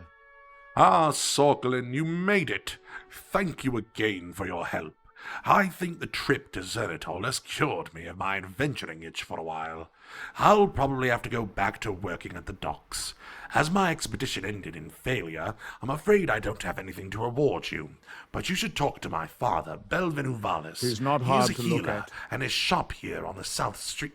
And has a shop here on the south street of St. Velos Quarter. I'm sure he will have something for you. River Heights is a terrible place to live in. Shady people going up and down, vendors peddling their worthless goods, dirt and rubbish everywhere. What's more, my place seems to be special, not in a good way, because I sense an awful smell coming from the neighboring apartments. Uvra Nelliman didn't warn me about that when he sold me this room. Have you talked to my father yet? I'm sure you will have a reward for you. His shop is doing quite well.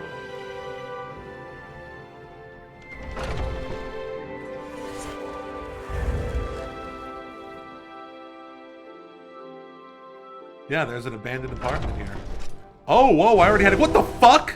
I already had a key. What the fuck? Your wounds are great.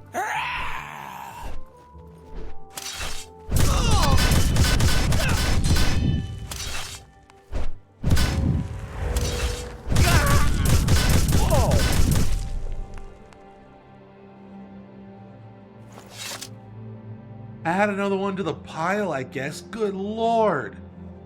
That's why it smells so bad in here.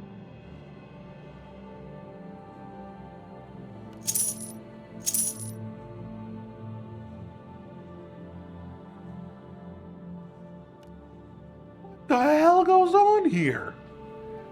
Is this where they keep the... Like, it's gotta be where they keep the bodies before they figure out what else to do with them. Well, good news. I figured out what was up. 3 blessings to you, Altmer. Nope, doesn't have anything to say about it. Maybe it's best he doesn't know. Aw, shit. Stop picking up random things.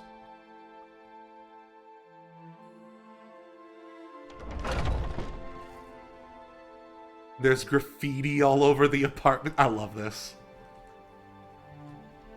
Welcome to the crack house. We in the crack house. Stop picking up random things. I will spank you. Was there something here that you picked up? Did you, like, take a torch or some shit?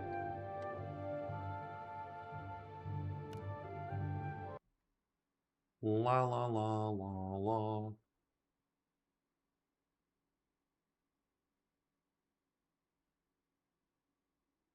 Come on, just reload. I just want to make sure I didn't pick up something and, like, permanently remove a light source from that area.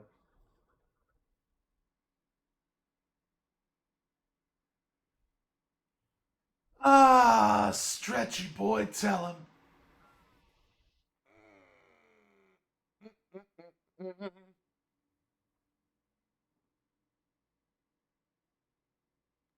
Load. Video game, please load.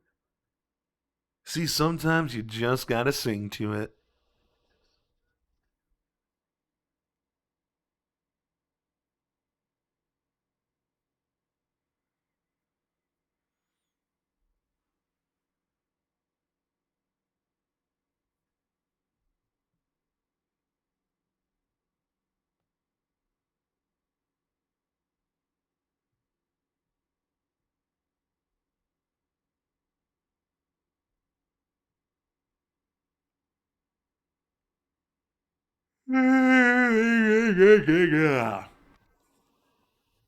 That was me yawning.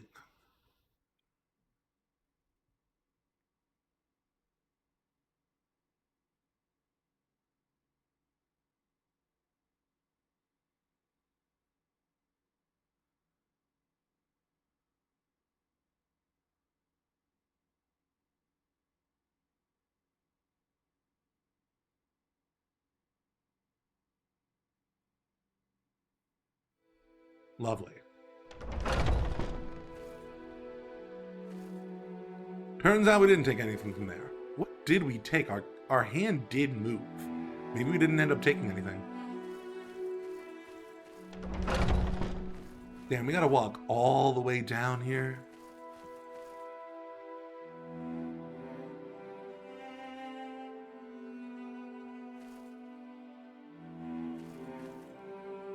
The ones that are unlocked. We Wonder are if there's blessed. any interesting people in Truly here. blessed. Oh. This is an honor. Oh, you're a crackhead. Or dealer. I think it might be dealer. Ah. Well, that sucks. I can't buy from you. Alchemist and apprentice of the Mages Guild. They sure train them well.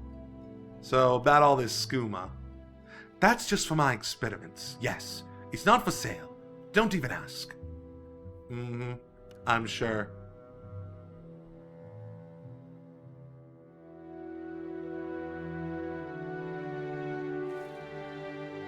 Well, we certainly met an interesting person.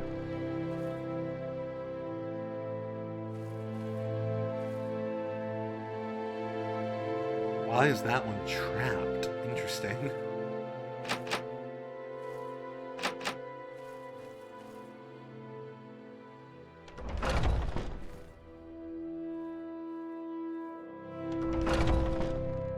Go ahead, Outlander.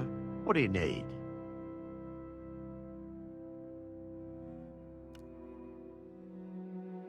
You want my advice, Outlander? Stay clear of the Kamana Tong. We don't like Outlanders. Oh, I see. You're one of those. Well, look at me. I'm a racist Kamana Tong man, and that makes me such a big dick person.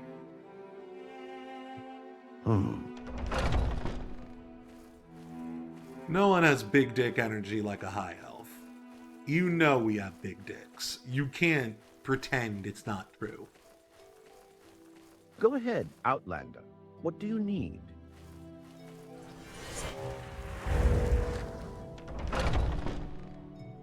Good to see you, Outlander.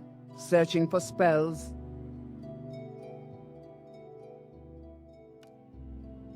A sorcerer. I see.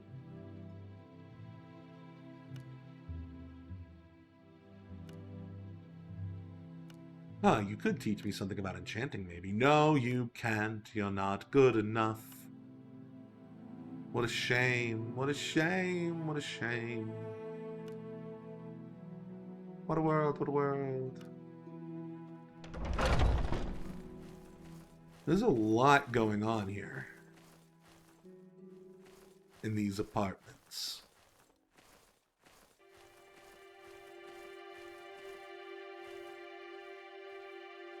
Already talked to. Is there anything else going on with here? Why is she an Outlander here?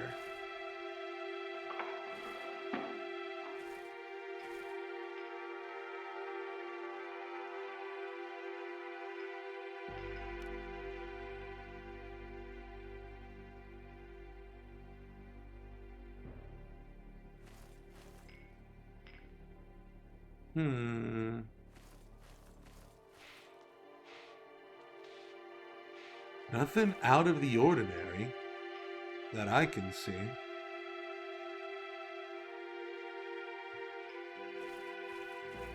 Nice to see you. Care to look through my selections? I almost murdered you. Don't mind that.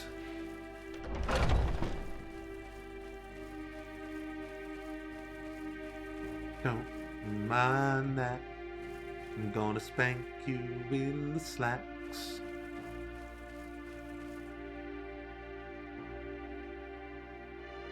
That's like a candle holder, I guess.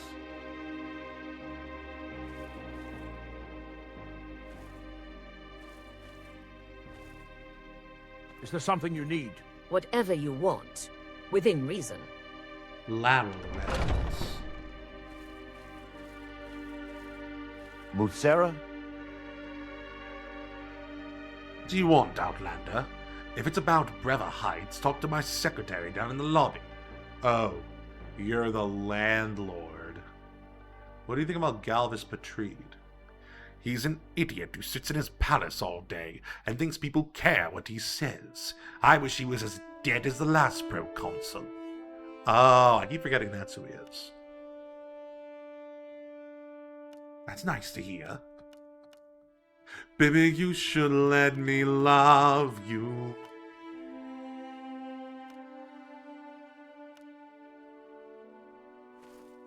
Nice, I won him over.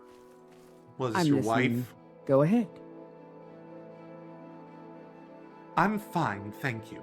What can I do for you?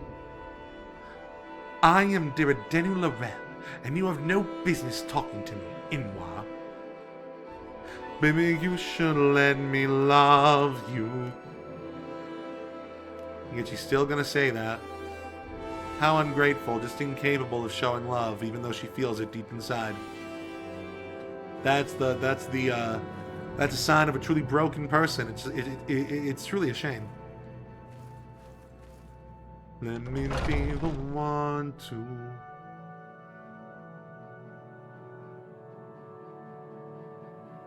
let you come and lick my dick and balls.